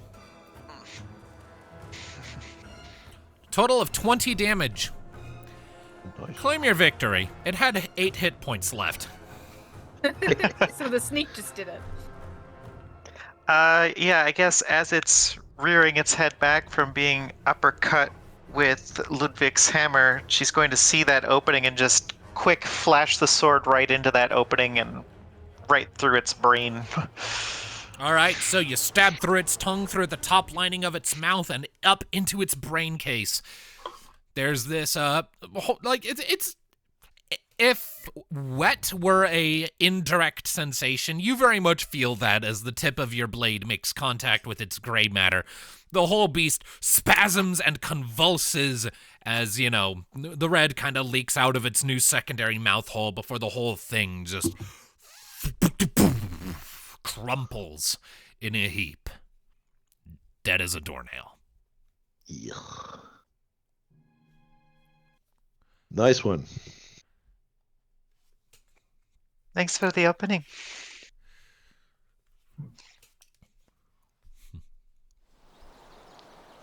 There we go. Forest ambience. That'll do nicely for this bit. So. Well, there goes our horse, Kari says. Yeah, we gotta reclaim it. Butterscotch I has can kind of follow. come to a stop and is kind of looking back over her shoulder at all of you, almost expectantly, like, well, what are you waiting for? Come on. Like, you get the impression she's doing that thing really proud people will do after they've been horribly jump scared by something where, like, a second after they were squealing like a tiny little child, they immediately slap back on a face of composure and pretend like, I wasn't scared, fuck you. She's doing that. And our horses assume that Minnove's gonna be like, I'm sorry, I smelt it, but, I should have said something, yeah, anyways. With how strong your nose is, if it was faint, I wouldn't blame you for thinking it was further away than it was. But I should have still at least warned you or said something about it. Or something. I don't know. Anyway,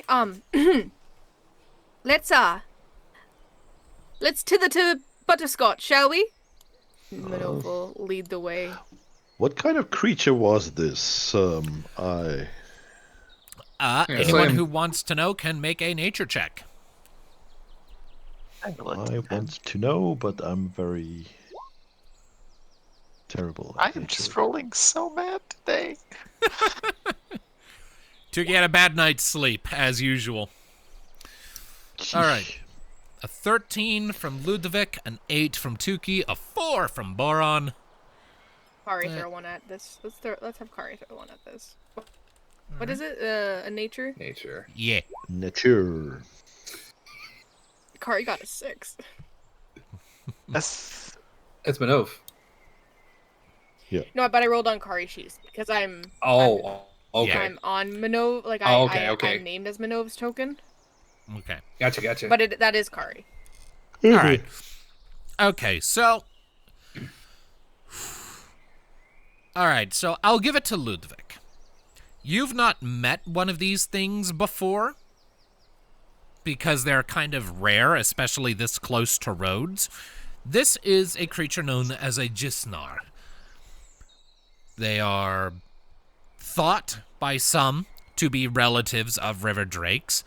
But Jisnars are not the sort of group creatures. They don't live in packs like river drakes do. They're land animals first and foremost, and they are largely considered to be incredibly, incredibly dangerous. They're also referred to as snake hounds. And just a handful of things you recall. You know that they have almost like a chameleon's ability to shift their scale color to blend in with their environment. It's probably how it was able to get so close, even with Minnove picking up on its scent. It was actively camouflaged. You know that their bites carry with them a pretty intense venom that can potentially be paralytic. The tips of their scales have a similar coating.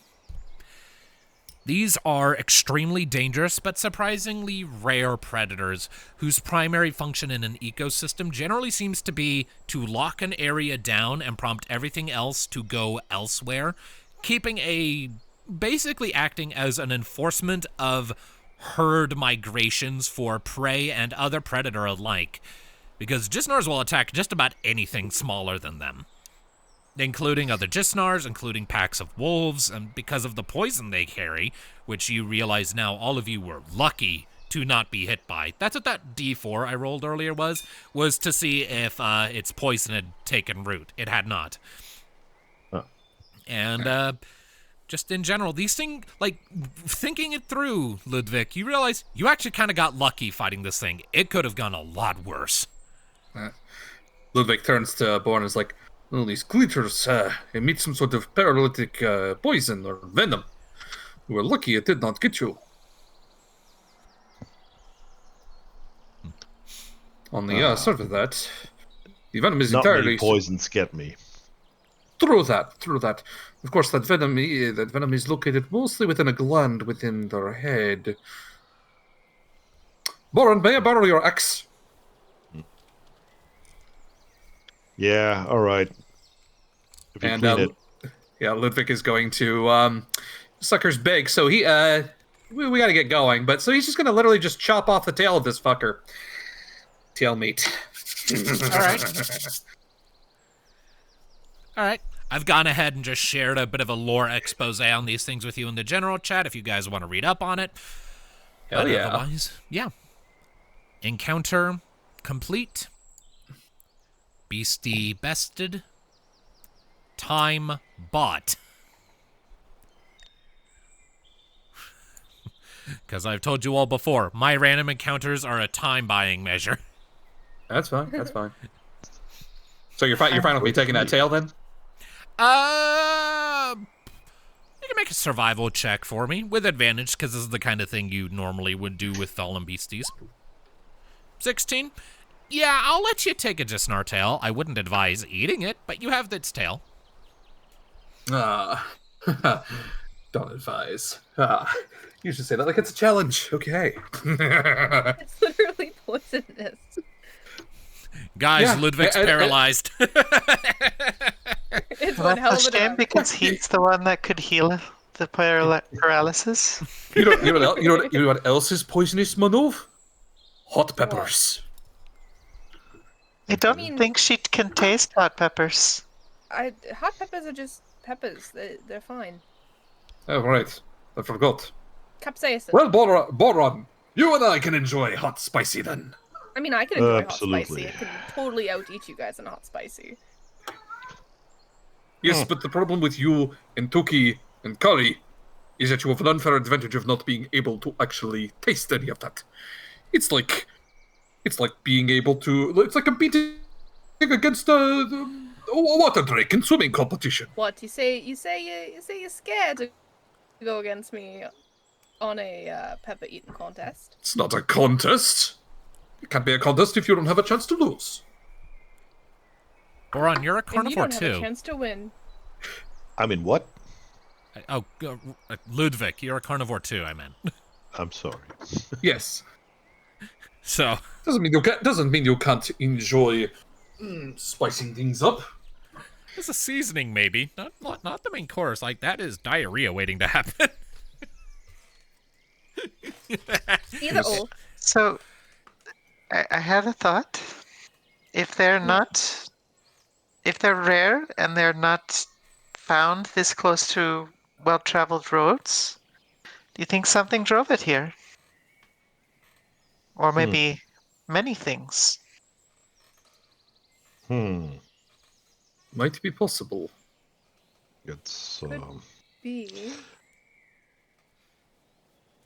Minnove will hop off the cart again. All right. And try sniffing around to see if she catches anything like familiar scent-wise. All right. Perception check. Advantage because you're using your sense of smell.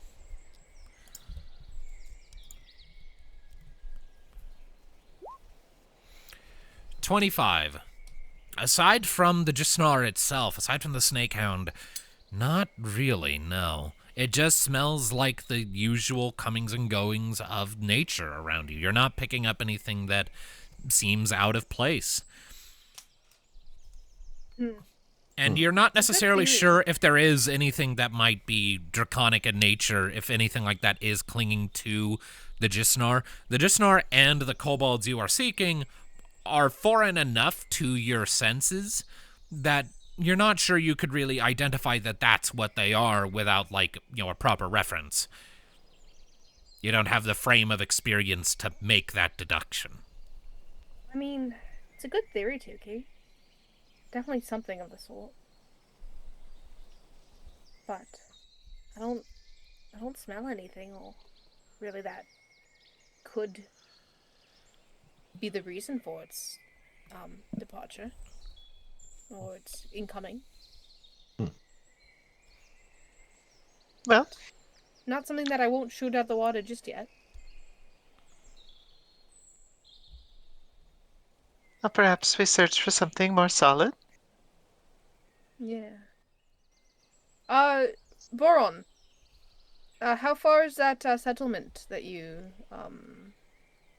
say might be coming up? I have no idea. I only seen the trail. Never been there. You never be somewhere in your old age? Yeah, that happens. Well, this road usually is very well patrolled, so they have little use for mercenaries. I think it'd have more use for mercenaries in the sense of carrying goods from Antarine to Asmara. Yeah, more other ways, really. Or escorts. Not that kind of escort, but escorts. Mm-hmm. Either or. How are you feeling up, Butterscotch?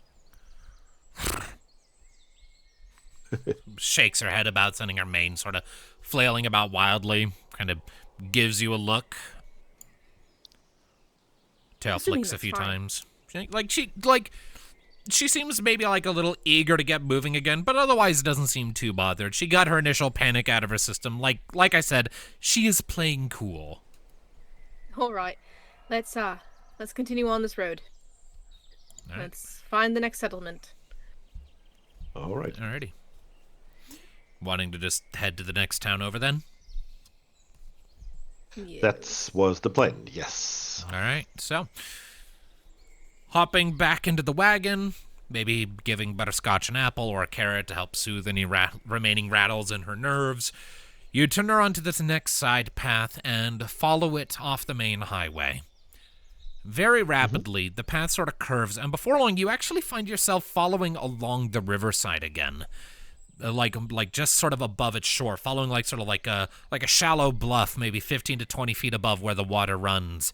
You imagine the only reason that you had to go this far along before here was between extremely thick forestation and rocky outcroppings. There wasn't really a good place to make the safe passage. Nevertheless, you follow this path for maybe a little less than an hour. We'll say like 40 minutes, like a very pleasant nature hike worth of distance, before eventually you sort of break out of the sort of a canopy of the forest a bit and see another settlement a little larger than the last one. You imagine this one might have like a good couple hundred people living in it. It appears to be... Well, for one thing, you already see that all along the shore there are several mills that seem to be doing, similar to the last town, processing, logging. But you also see sort of all along the river, you see little canoes, little piers where people are standing out doing some late afternoon fishing. It appears to be a fairly quaint little settlement. It's built almost like part of it is built on the riverside, but you also see almost kind of like Pride Rock, this overhang of stone that extends out over the water a bit, sort of supported in places, creating this beautiful natural arch encrusted in places with like barnacles and moss, where some more of the structures are built. So it's almost like Solitude in miniature from Skyrim, if you're familiar with that city. Okay. Yeah, it's very nice to look at. Very, very charming vibe. And as you're approaching, the path sort of widens out a little bit, and you see sort of hanging over the pathway a sign that says, "Welcome to Livulor." Livulor. Okay. It's a very beautiful little town. It is definitely charming. Quaint. It's a very nice area. Indeed. Forestry, fishing. Indeed. So, how do you all wish to proceed? I say stick with the idea of going to an innkeep because that's where people gossip. Indeed. So, I'm just trying to find some appropriate, this'll work, I think.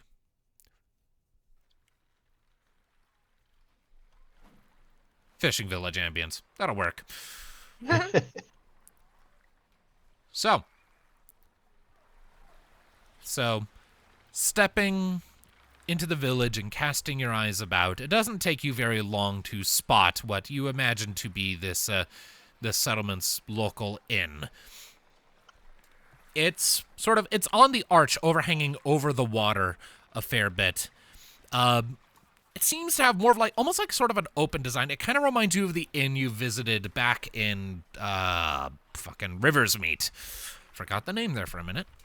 Where it's kind of got more of an open floor plan, and you see like the sort of suspended sort of balcony off to one side that is sort of suspended over the running water of the river, and you actually see a handful of people are out on that doing their fishing. Now. Okay. 14. So, Ludviek, quick question. How are you carrying around the Jisnar's tail?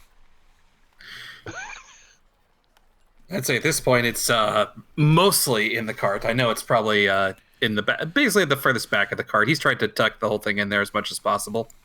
So, like, it's just out and about? Yeah, I mean, judging by the size of the animal and the size of the cart itself, that sucker probably is about the size of a person, I was assuming. It's not small, no. No, yeah. So basically, try to make sure, it's not actually dragging on the ground or anything, basically, All right, so you just have this dead wild animal's tail in the floor of the wagon, sort of sandwiched between your group's collective feet.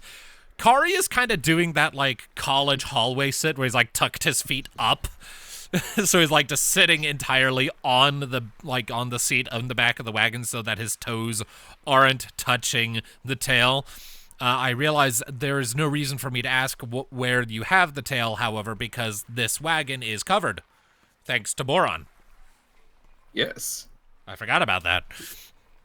It's got plush seating, too. Either way, Kari's just kind of tucked and, like, making himself as far away from this grotesque limb as possible, just... Do we have to carry this thing with us? Obviously. What are we even going to do with it? You wait and see, Kari. You will It could find be out. useful. It's grotesque. I am not eating that. So you say, so you say. Oh, I say, and I put my foot down, and I would put my foot down further if the literal limb was not at my feet right now. It's just a big tail. What's the difference you have? Yeah, on? and I have a tail. Look, we're basically cousins. No. You could not be cousins. You're not nearly that big. Oh, okay. Yeah. Though maybe after we get a few meals into you, maybe then you won't be such string bean. You called me fat? No, I'm calling you very small and skinny. She needs some milk. Anyway. I drink milk. Girls fart. Anyway. Minnove will take that and be like, I'm just walk on the outside. All right, so before too terribly long, you pull up outside of the inn you spotted.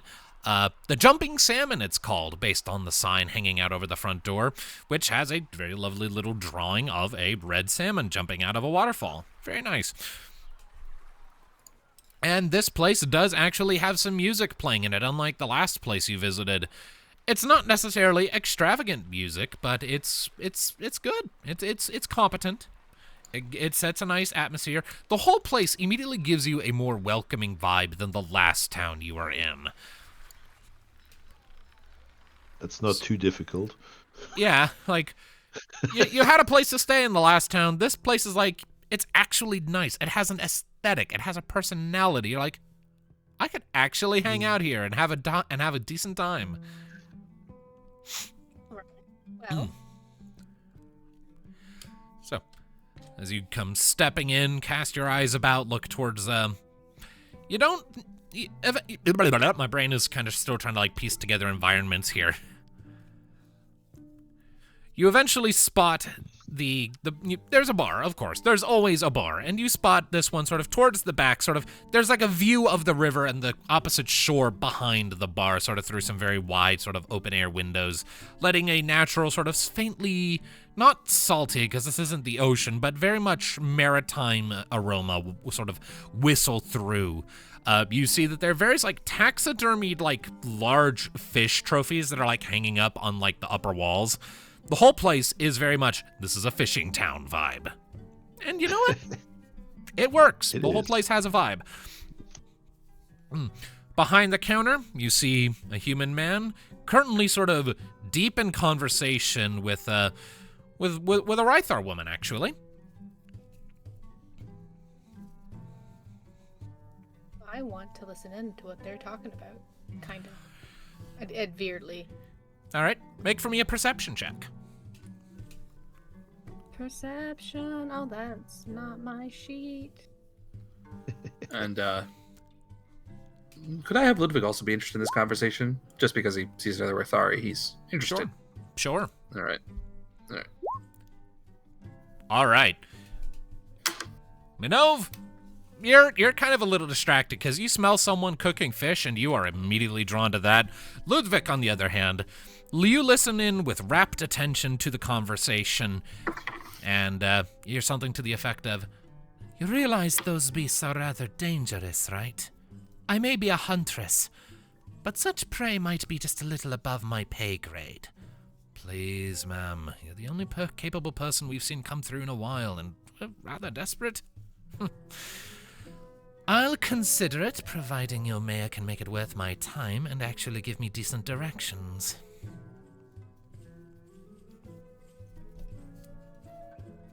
All right.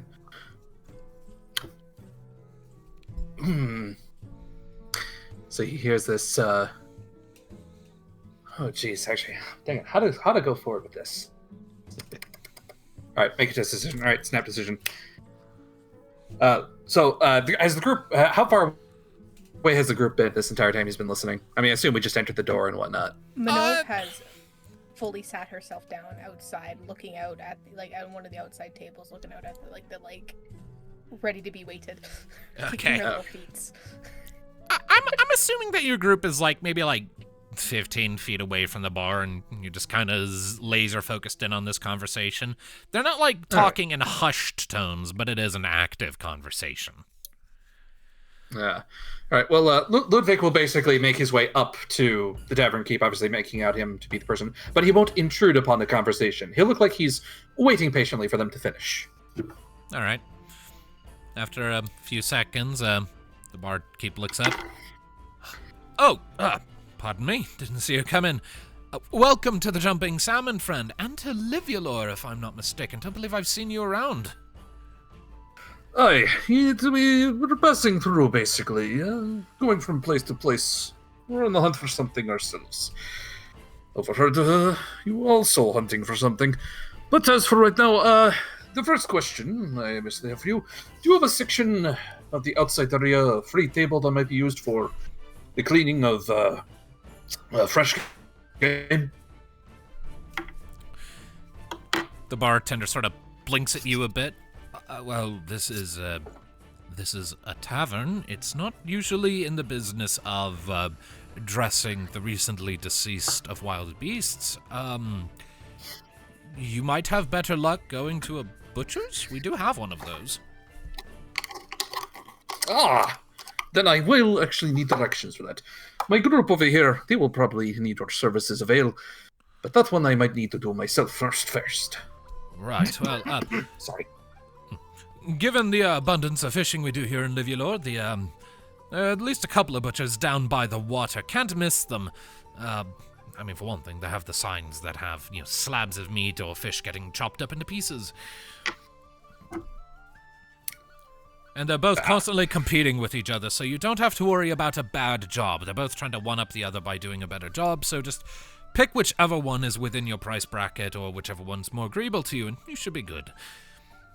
Well, they'll probably want to be fighting over this Josnar we got. All right, then. Thank you very much. Whoa. Hold on. You got the Jisna. The Jisnar? He looks a bit confused. The Rythar woman next to you sort of frowns a little bit. Oh, it seems you got my quarry before I was even to leave for it. A pity. There was a quarry on that beach? It made the mistake of attacking us on the road. And you all live to tell the tale? Sure. We cut off its tail, actually. It's very gross. Huh.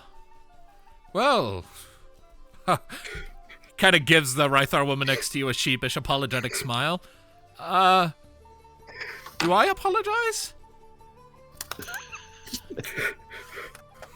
She just takes a long, slow pull from her drink, sets it down, looks at you, Ludviek. If the Jisnar's carcass is what you're tending to at the butcher's, toss me a few cuts, and I won't hold a grudge. No, there's quite so many. Each one was quite large, as was its tail. That was all we could take with us. What is your name? Ludviek Inush. Karava Inush. The fellow plains itself. Far away from my tribe. That's all. Just as a reminder, in case you've forgotten, Inush is just kind of a generic surname any Rythar who has sort of separated themselves, willingly or unwillingly, from their tribe take up to sort of announce, I currently am not associated with a tribe. It's not. Okay, yeah, sorry. it's yeah. Like it's yeah. Yeah. I thought I was mistaking Inush being from the tribe he was from. My bad. No. When we created your character, you chose that name Outlander to refer to the fact that you are not native to Valreeve, and it is so the word Outlander is that was a while ago. Yeah. But Rythar just take that surname to indicate that they don't currently have a tribe. There are plenty of Rythar who have the surname Inush. There's Rokatha, there's Atana. Both are Inushes, but they are from completely different corners of the world, and I only made one of them. Spicy Kitty and Kitty, they are known as. Okay. In jokes, no one but Sepia and I will understand. It's great. Anyways. It's a silly name nonetheless. Indeed. All right. Ludviek nods to the innkeep and to both Karava? Kariva? No, Karava. I swear, I can read words. It's just this text. I read it and then you fucked me up. Karava. Yes. She puts a pretty, like, a little to it. Yes, well, unfortunately, I cannot roll my hours to save my life. Good thing that doesn't happen much. All right. And he then says, well, I'm going to go take care of that. I'll be right back. Save me a drink, you guys. And he heads out. Sure. Yeah. And yeah, he's going to go do that. You can do that off screen. Basically, he's just going to look to separate the barbs from the tail because the barbs can be used for a poison, and the scales themselves could be possibly, if they keep to the skin well enough, it could be used as something to sell later to someone else. And yes, make a few cuts for even the lovely lioness herself. All right. It's going to be off screen. Yep, so Ludviek goes to take care of that. The rest of you are left still in the inn. Proceed at your leisure.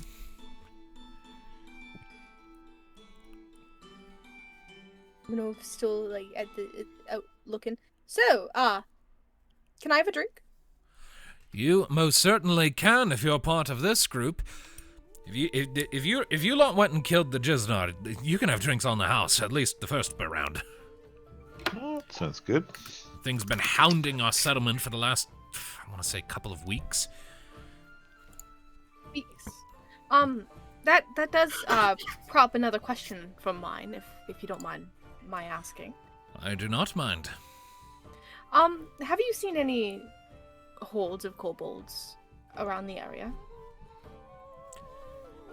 You see his expression sort of tighten a little bit. Aye, fair few, actually.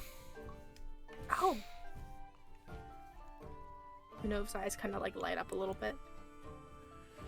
Whereabouts? Have you seen them?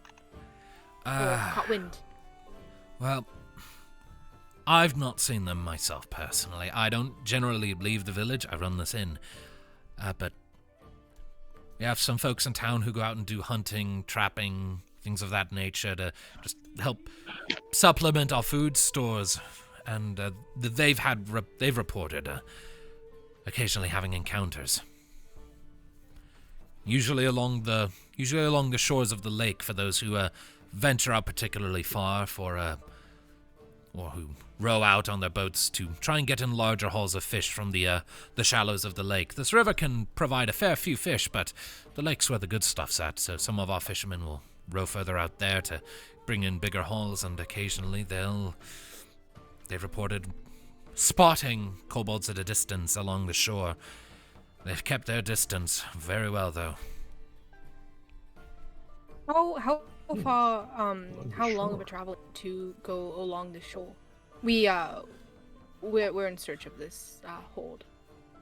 Well, as I said, along the shores of the lake itself, so you would need to follow the riverside, and then you would need to hook south and just follow the shore. Somewhere along there is where the sightings have been. Again, I've not been personally. You might get something a bit more specific if you ask one of the fishermen. Clorn's usually pretty good about those sorts of things. He has the biggest boat in town. But otherwise, you could just follow the shoreline and hope you get lucky. Where else can I see this clone? What was that? Whereabouts can I, run into this clone? Like I said, he has the largest boat in town, so if you go down to the docks, his is, the only one with sails.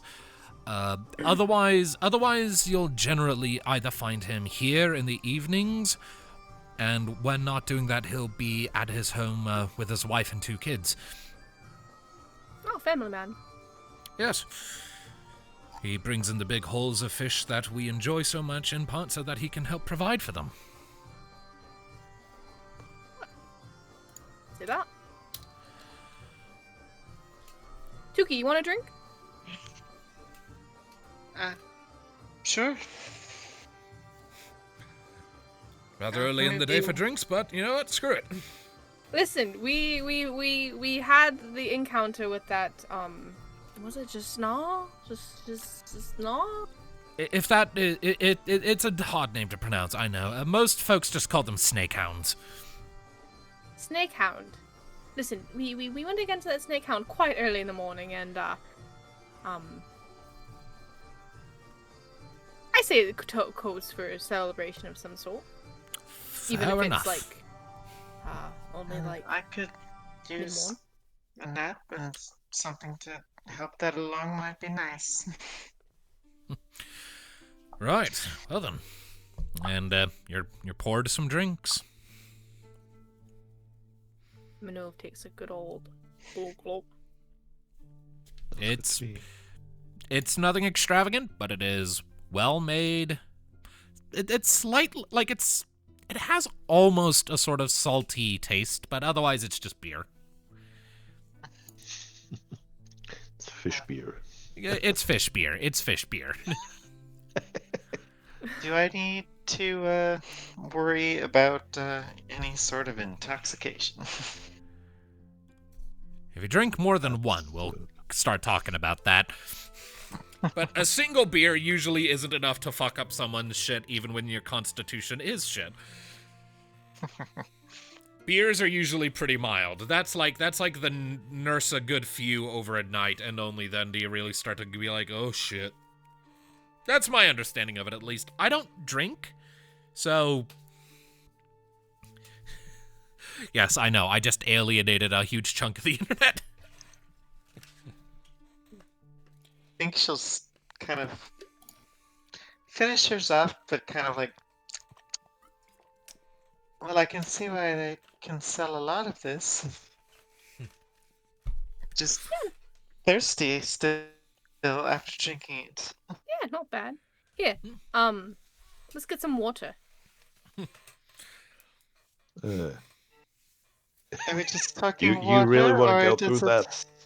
a proper name? I'm talking about water. If you're talking No. about the proper noun, I'm sorry, we don't carry that here. That is way outside the wealth range of this village. Yeah, no, I'm just saying water. Nothing bad with water. I'm not saying water. I'm saying water. No capitalized W. Alright, yeah, that would be good. All right. Some good H2O. All right. You enjoy some water. H2O. Good old basic building block of life hydration. Wait, I don't want to go too far because I want Ludviek to come back when he does. But Minnove is gonna be, after the glass of water, be like, now, 3 rounds of beers. What? I see we're going for the old style version of time travel.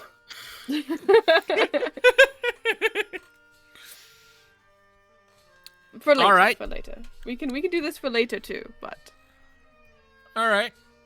So you're just gonna spend the next while, I guess, just enjoying some beer to just relax and pass the time while you are waiting.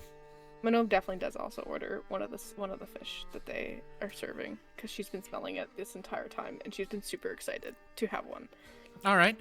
In that case, if you're getting yourselves 3 separate mugs of beer, like, is this one for just Tuki Minnove, or are you roping everyone else into this too?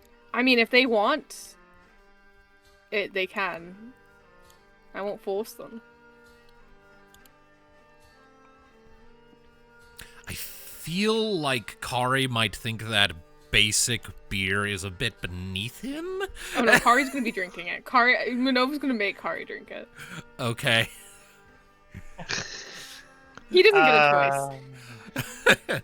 Non-consensual imbibement. Good to know. Well, then I suppose if this is going to be number 2, then So, first of all, the first round of drinks was, was free for everyone. So, yeah. So but following that's not quite the case. So, that will be for like 3 beers and like a salmon. That'll come out to be about like 40 copper. Okay, so that's like 40. silver? For silver. more still. Yeah. Silver. Sheesh. Oh yeah, it's like it's. I was you're- like, it's well. Let's see here. If a mug of ale is 4 copper, a single person getting 3 mugs worth of ale, that would be a silver and 2 copper. There's like 4 of you who are getting 3 of these, and I just rounded up after ticking a few off to account for first rounds to then also accommodate the salmon. So, there goes my internet again. I don't know why it keeps doing that. It's been doing that since I got back from vacation. Cop puts the. Okay, silver I'm down. back. Internet died for a second. What did I miss? What was the last thing y'all heard from me? Just basically the math of it. Yeah. Minnove will just be like, "Don't worry about it. It's fine," and she will pay it. And I'll drink your drinks if you want to. You don't have to commit to it. But Kari, I've been taught that it's rude to refuse a gift. well, not if I'm forcing it upon you. Not forcing, just I thought to stop talking, she's just going to start drinking. Okay. All right. In that case, those of you who are chugging, go ahead and just make me con saves. Hell yeah. All right. Tuki is fine. Ludviek's gonna come back and Minnova's Oh, okay. fine. at the same Ludviek's gonna come back and like Minnove's gonna be on her ass. Boron is fine. Okay, let me get Kari up here then. Since Minnove's forcing him. He's like, ew. Minnove's like, fucking drink it. Kari is fine. It's beer. Like y'all kind of enter like that sort of a nice sort of your muscles are relaxed state of beer drinking, but like it's fairly mild stuff. You kind of spotted it yourself, Tuki. The whole gimmick does seem to be that very, very tiny amount of salt in it doesn't drive it to the point of being dehydrative, but it does mean it doesn't hydrate as much as it otherwise might, which prompts people to buy more, but it is not so alcoholic that you can shit-face yourself in just a few mugs. It seems to be a very efficient means of getting people to buy a bunch of it. Where it doesn't knock you on your ass in 2 mugs, and you are compelled to buy more of it because it never seems to be quite enough. That sounds like my kind of beer. It's fucking insidious is what it is. That's why we call it light beer, because it's light on flavor, light on taste, light on alcohol, and light on everything else. Not light on money. No. That's the only thing that's... No, actually, it does make your pocketbook much lighter over time. True.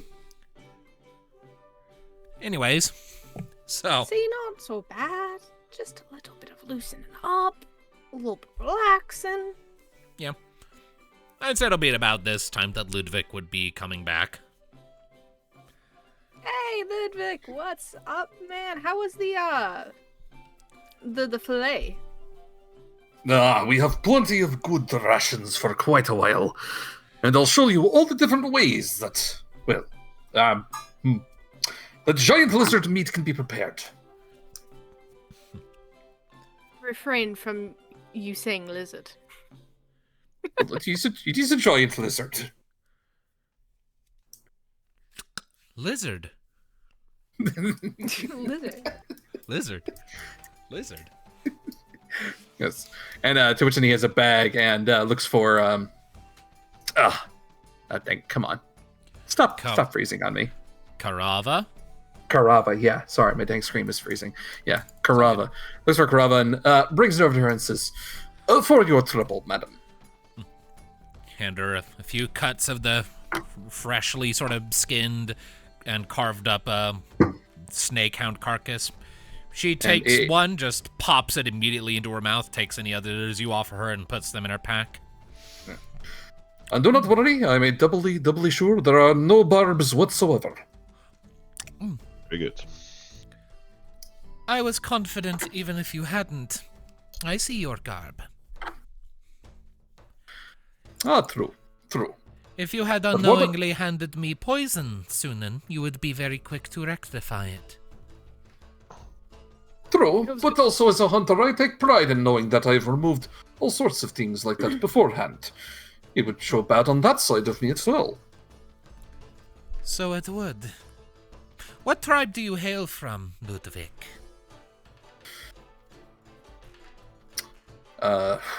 Originally, hang on. I got some in memory. We do. I remember I did mark the name down somewhere in the short story I never finished writing. Yeah, which I haven't read in a month again. I gotta read through that. It's a good reminder.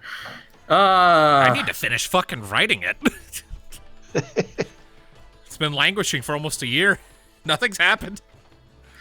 Oh, dang, I've lost the bookmark. Oh, no. Oh, no! Oh, no. Oh, no. All right, we're just gonna say he says what it used to be. Sure enough. That's fine. Yes. So.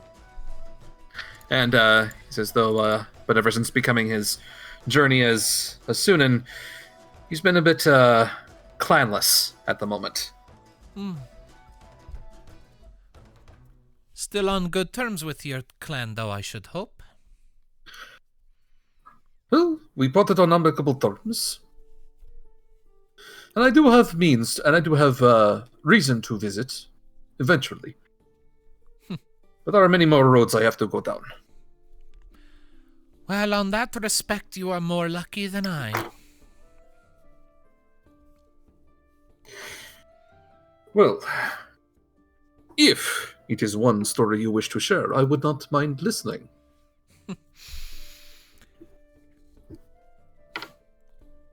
There's not necessarily much to tell. I conducted myself poorly in an act of youthful stupidity during my coming of age. Found myself expunged from the tribe for my efforts. Been wondering ever since. Ah. You have my sympathy for such a thing.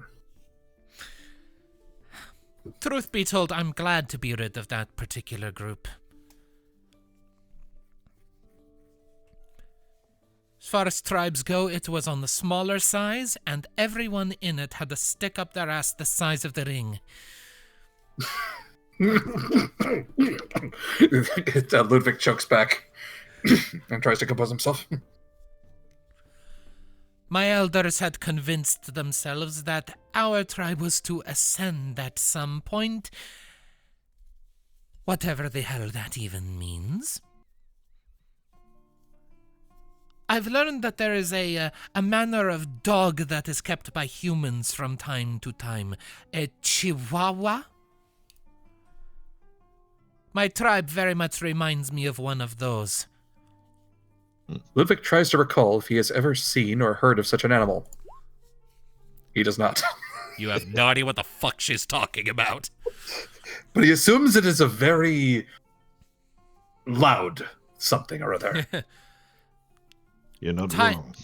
Tiny, loud, ill-tempered, ill, but convinced of its own superiority to the point that it would be akin to an ant challenging a dragon, with predictable results in all cases. As she's saying tiny, loud, cantankerous, Ludviek just slightly looks over at Boron, but then immediately shifts back.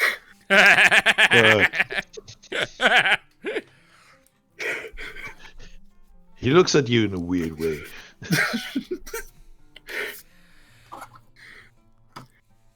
I was gonna lean over to Boron and Tuki and be like, "Is this flirting?" Is that what they're doing? I don't think I've ever experienced it, so I can't say yes or no.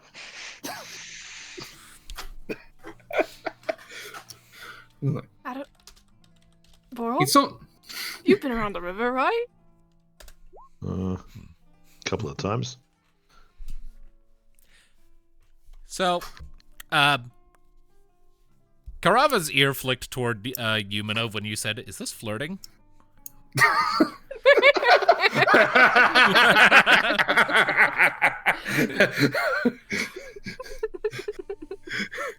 Peanut gallery.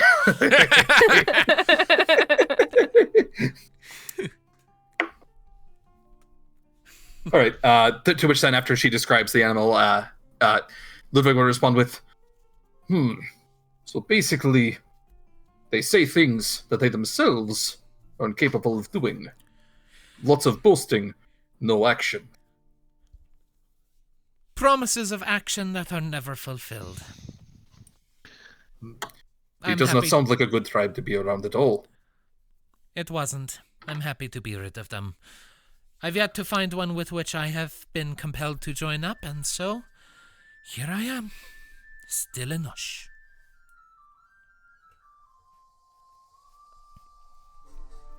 Well, to which then, did the party have, at their table, did they have,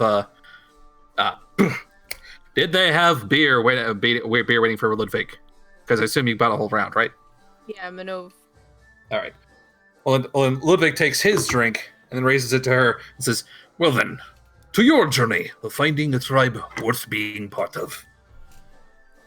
May it be half as interested in my affairs as yours is. And she clinks her glass against yours. Minnove's gonna nod. Oh yeah.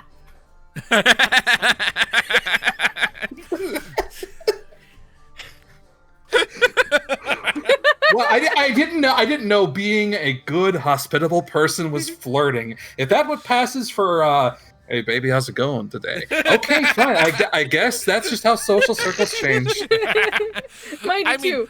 I mean, if Minnove's Ludviek heard Minnove say that and was like, "What?" and if that had become like an active topic, then probably Karava would have said, "That depends on how much more meat he's willing to give me." That's not good. And I'm just now realizing The euphemism headed in there. Good job, Skid. Oh my, I'm so proud of you. Oh my. Don't patronize me. Clip it. Anyway, no, he didn't overhear what Minnove said at that point. So anyway, all right, yeah. All right, did that. He completely lost his accent. No, I'm trying to figure out what I'm gonna have him say or do next. If anything, you know what? Can someone else take over this awkward silence, please? So, Karava. Do I?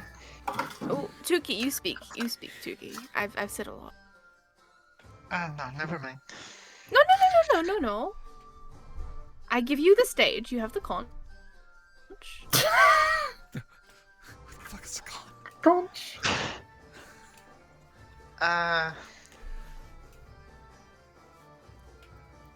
No, I have nothing. It's gone. Oh, all right. Well, That shouldn't be Karava. possible. Karava. Yes? Can I ask? You're a hunter, right? I am a Raithar woman. Yes, I'm a huntress. Well, I don't want to assume. Fair enough. Just for the record, in most cases, a Raithar isn't considered an adult until they've gone on at least one successful hunt after a Rylos. I'm no different, though my hunt ended with my expulsion. Even those of us who walk the shaman's path are still experienced and well-trained hunters. It is ingrained in our culture. Oh, good to know. So, have you at all, come across... I was speaking to the barkeep earlier, and, have you at all come across any, like, hordes of kobold in the area? I cannot say that I have, no. I've kept well to the road. Only stopping in here for a few days to just relax before I continue on my way. I've heard tell of them, but I have not yet had the pleasure. Fair enough, fair enough.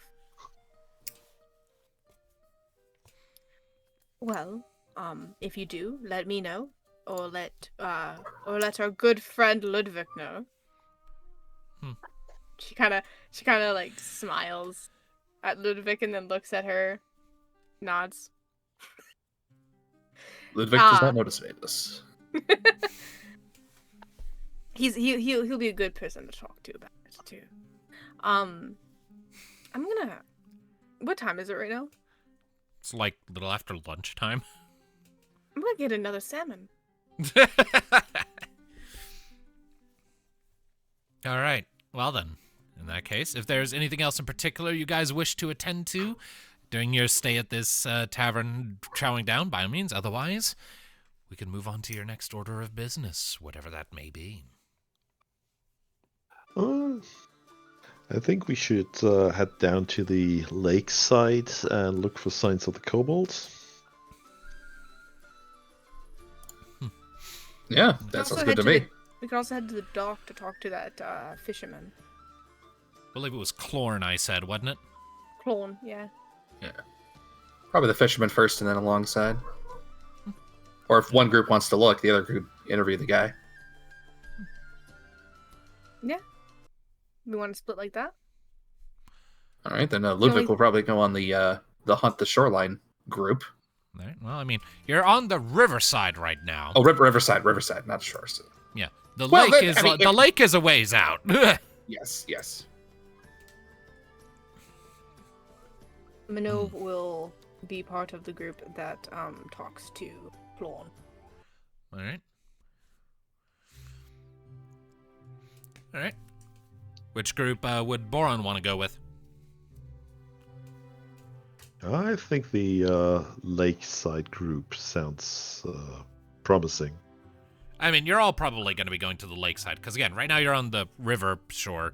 Lake shore is a good couple days out, and they did mention that, like, just as a reminder, like, the whole thing is that, like, the bulk of the kobold sightings were on the lake shore, not the river shore.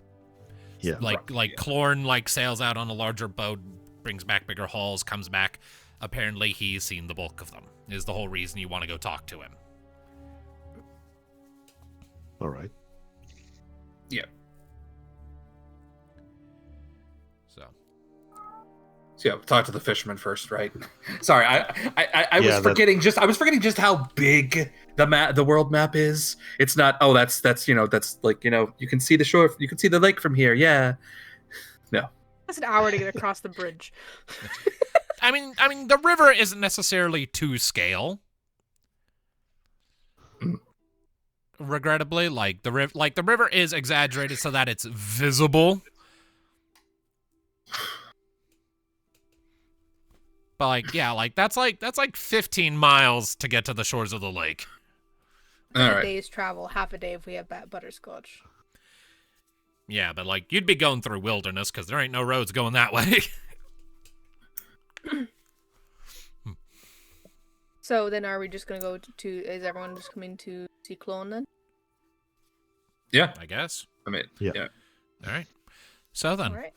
Taking your leave from the Jumping Salmon Inn, you make your way back out into the streets of Liviolor, make your way down along a winding dirt path, sort of following along these sort of two enclosed sort of cobblestone walls that sort of neatly funnel foot traffic and wagon traffic down to the docks, to the piers. Various wooden and some cobblestone docks sort of stretching out underneath that natural arch. Again, various men and women about casting lines out into the water, some looking like they're doing it on a more serious level, but mostly it appears to just be, these people are just relaxing and catching some dinner for tonight. But the biggest of the boats on this river at the moment that you can see is just large enough that you might be willing to call it a ship. But no more than like a suitably wide fishing barge. It's almost square-shaped in its deck design.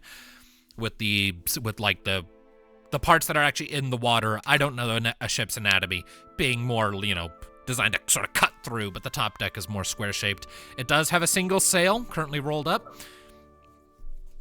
And you do see sort of currently just up on top, looking to be in the process of going over like just some final checks, maybe like doing like some routine maintenance on the rigging.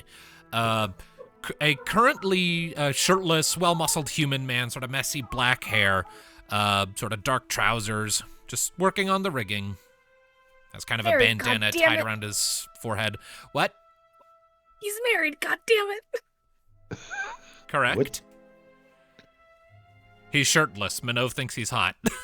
And he's got that pirate exterior. Minnove confirmed bisexual. All right.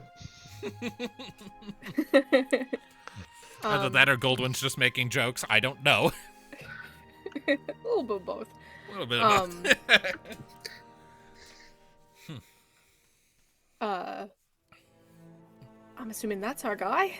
Hello! Hello there! Sort of looks over the railing down at your group. Oh, aren't you a colourful group? Need someone at me? Yeah, are you heading out to the lake right now? Or are you just coming back? No, not tonight. Just making sure everything's in order. I'll be heading out tomorrow, though. Why? Oh. I heard that you've seen some kobold, on the lakeshore. Sure have. Bunch of the blighters. No offense.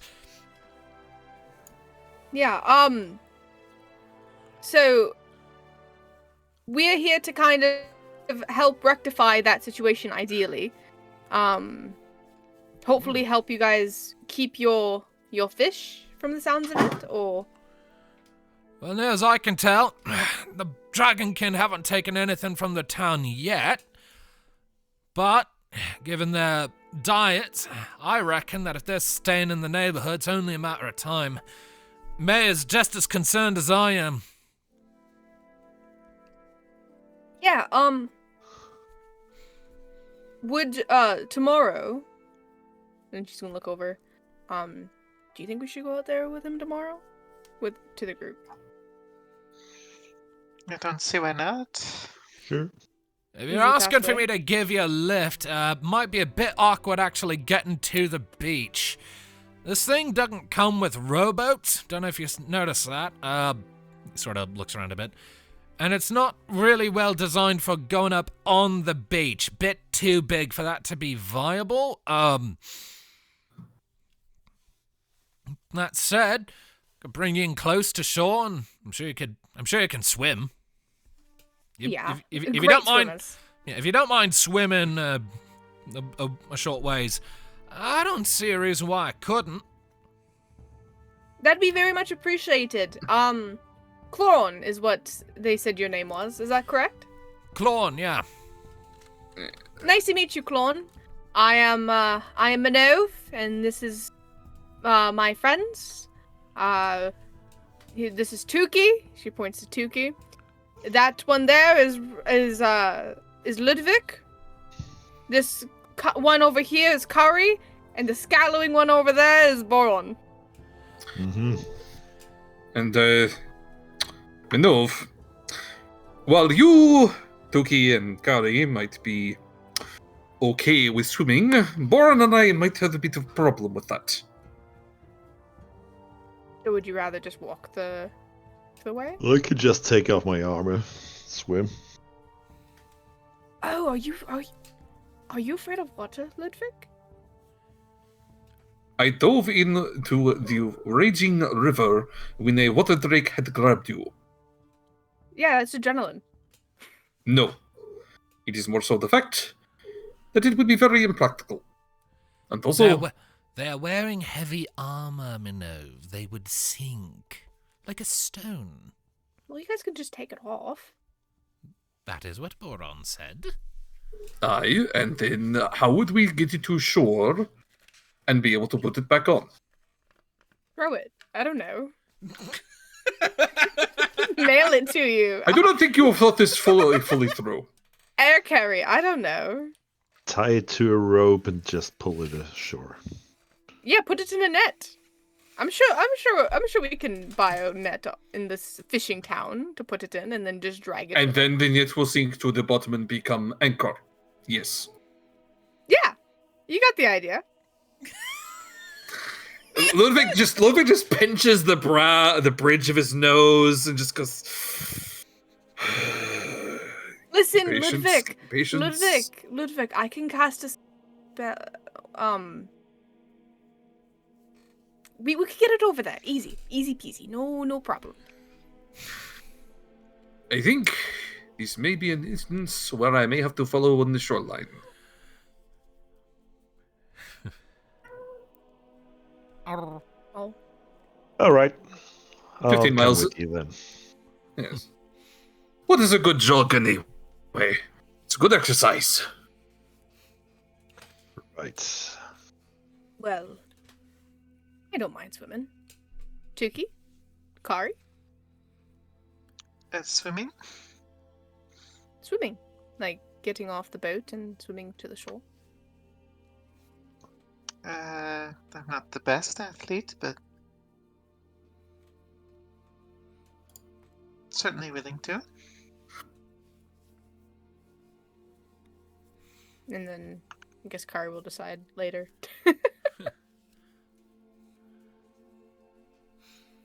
Alright. Well, we'll let you know, Clone. Because apparently we have some pussycats that don't want to strip.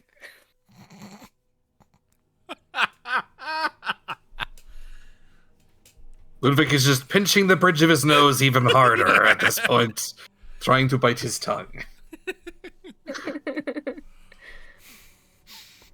I don't mind them.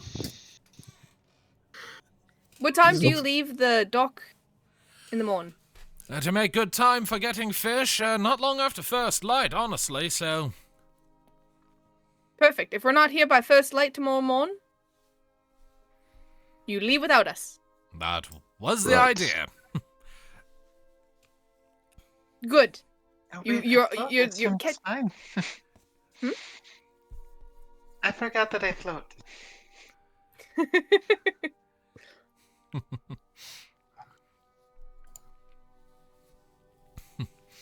Alright.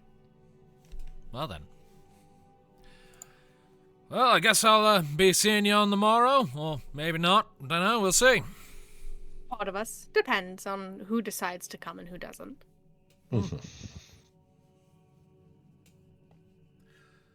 Alright, well then.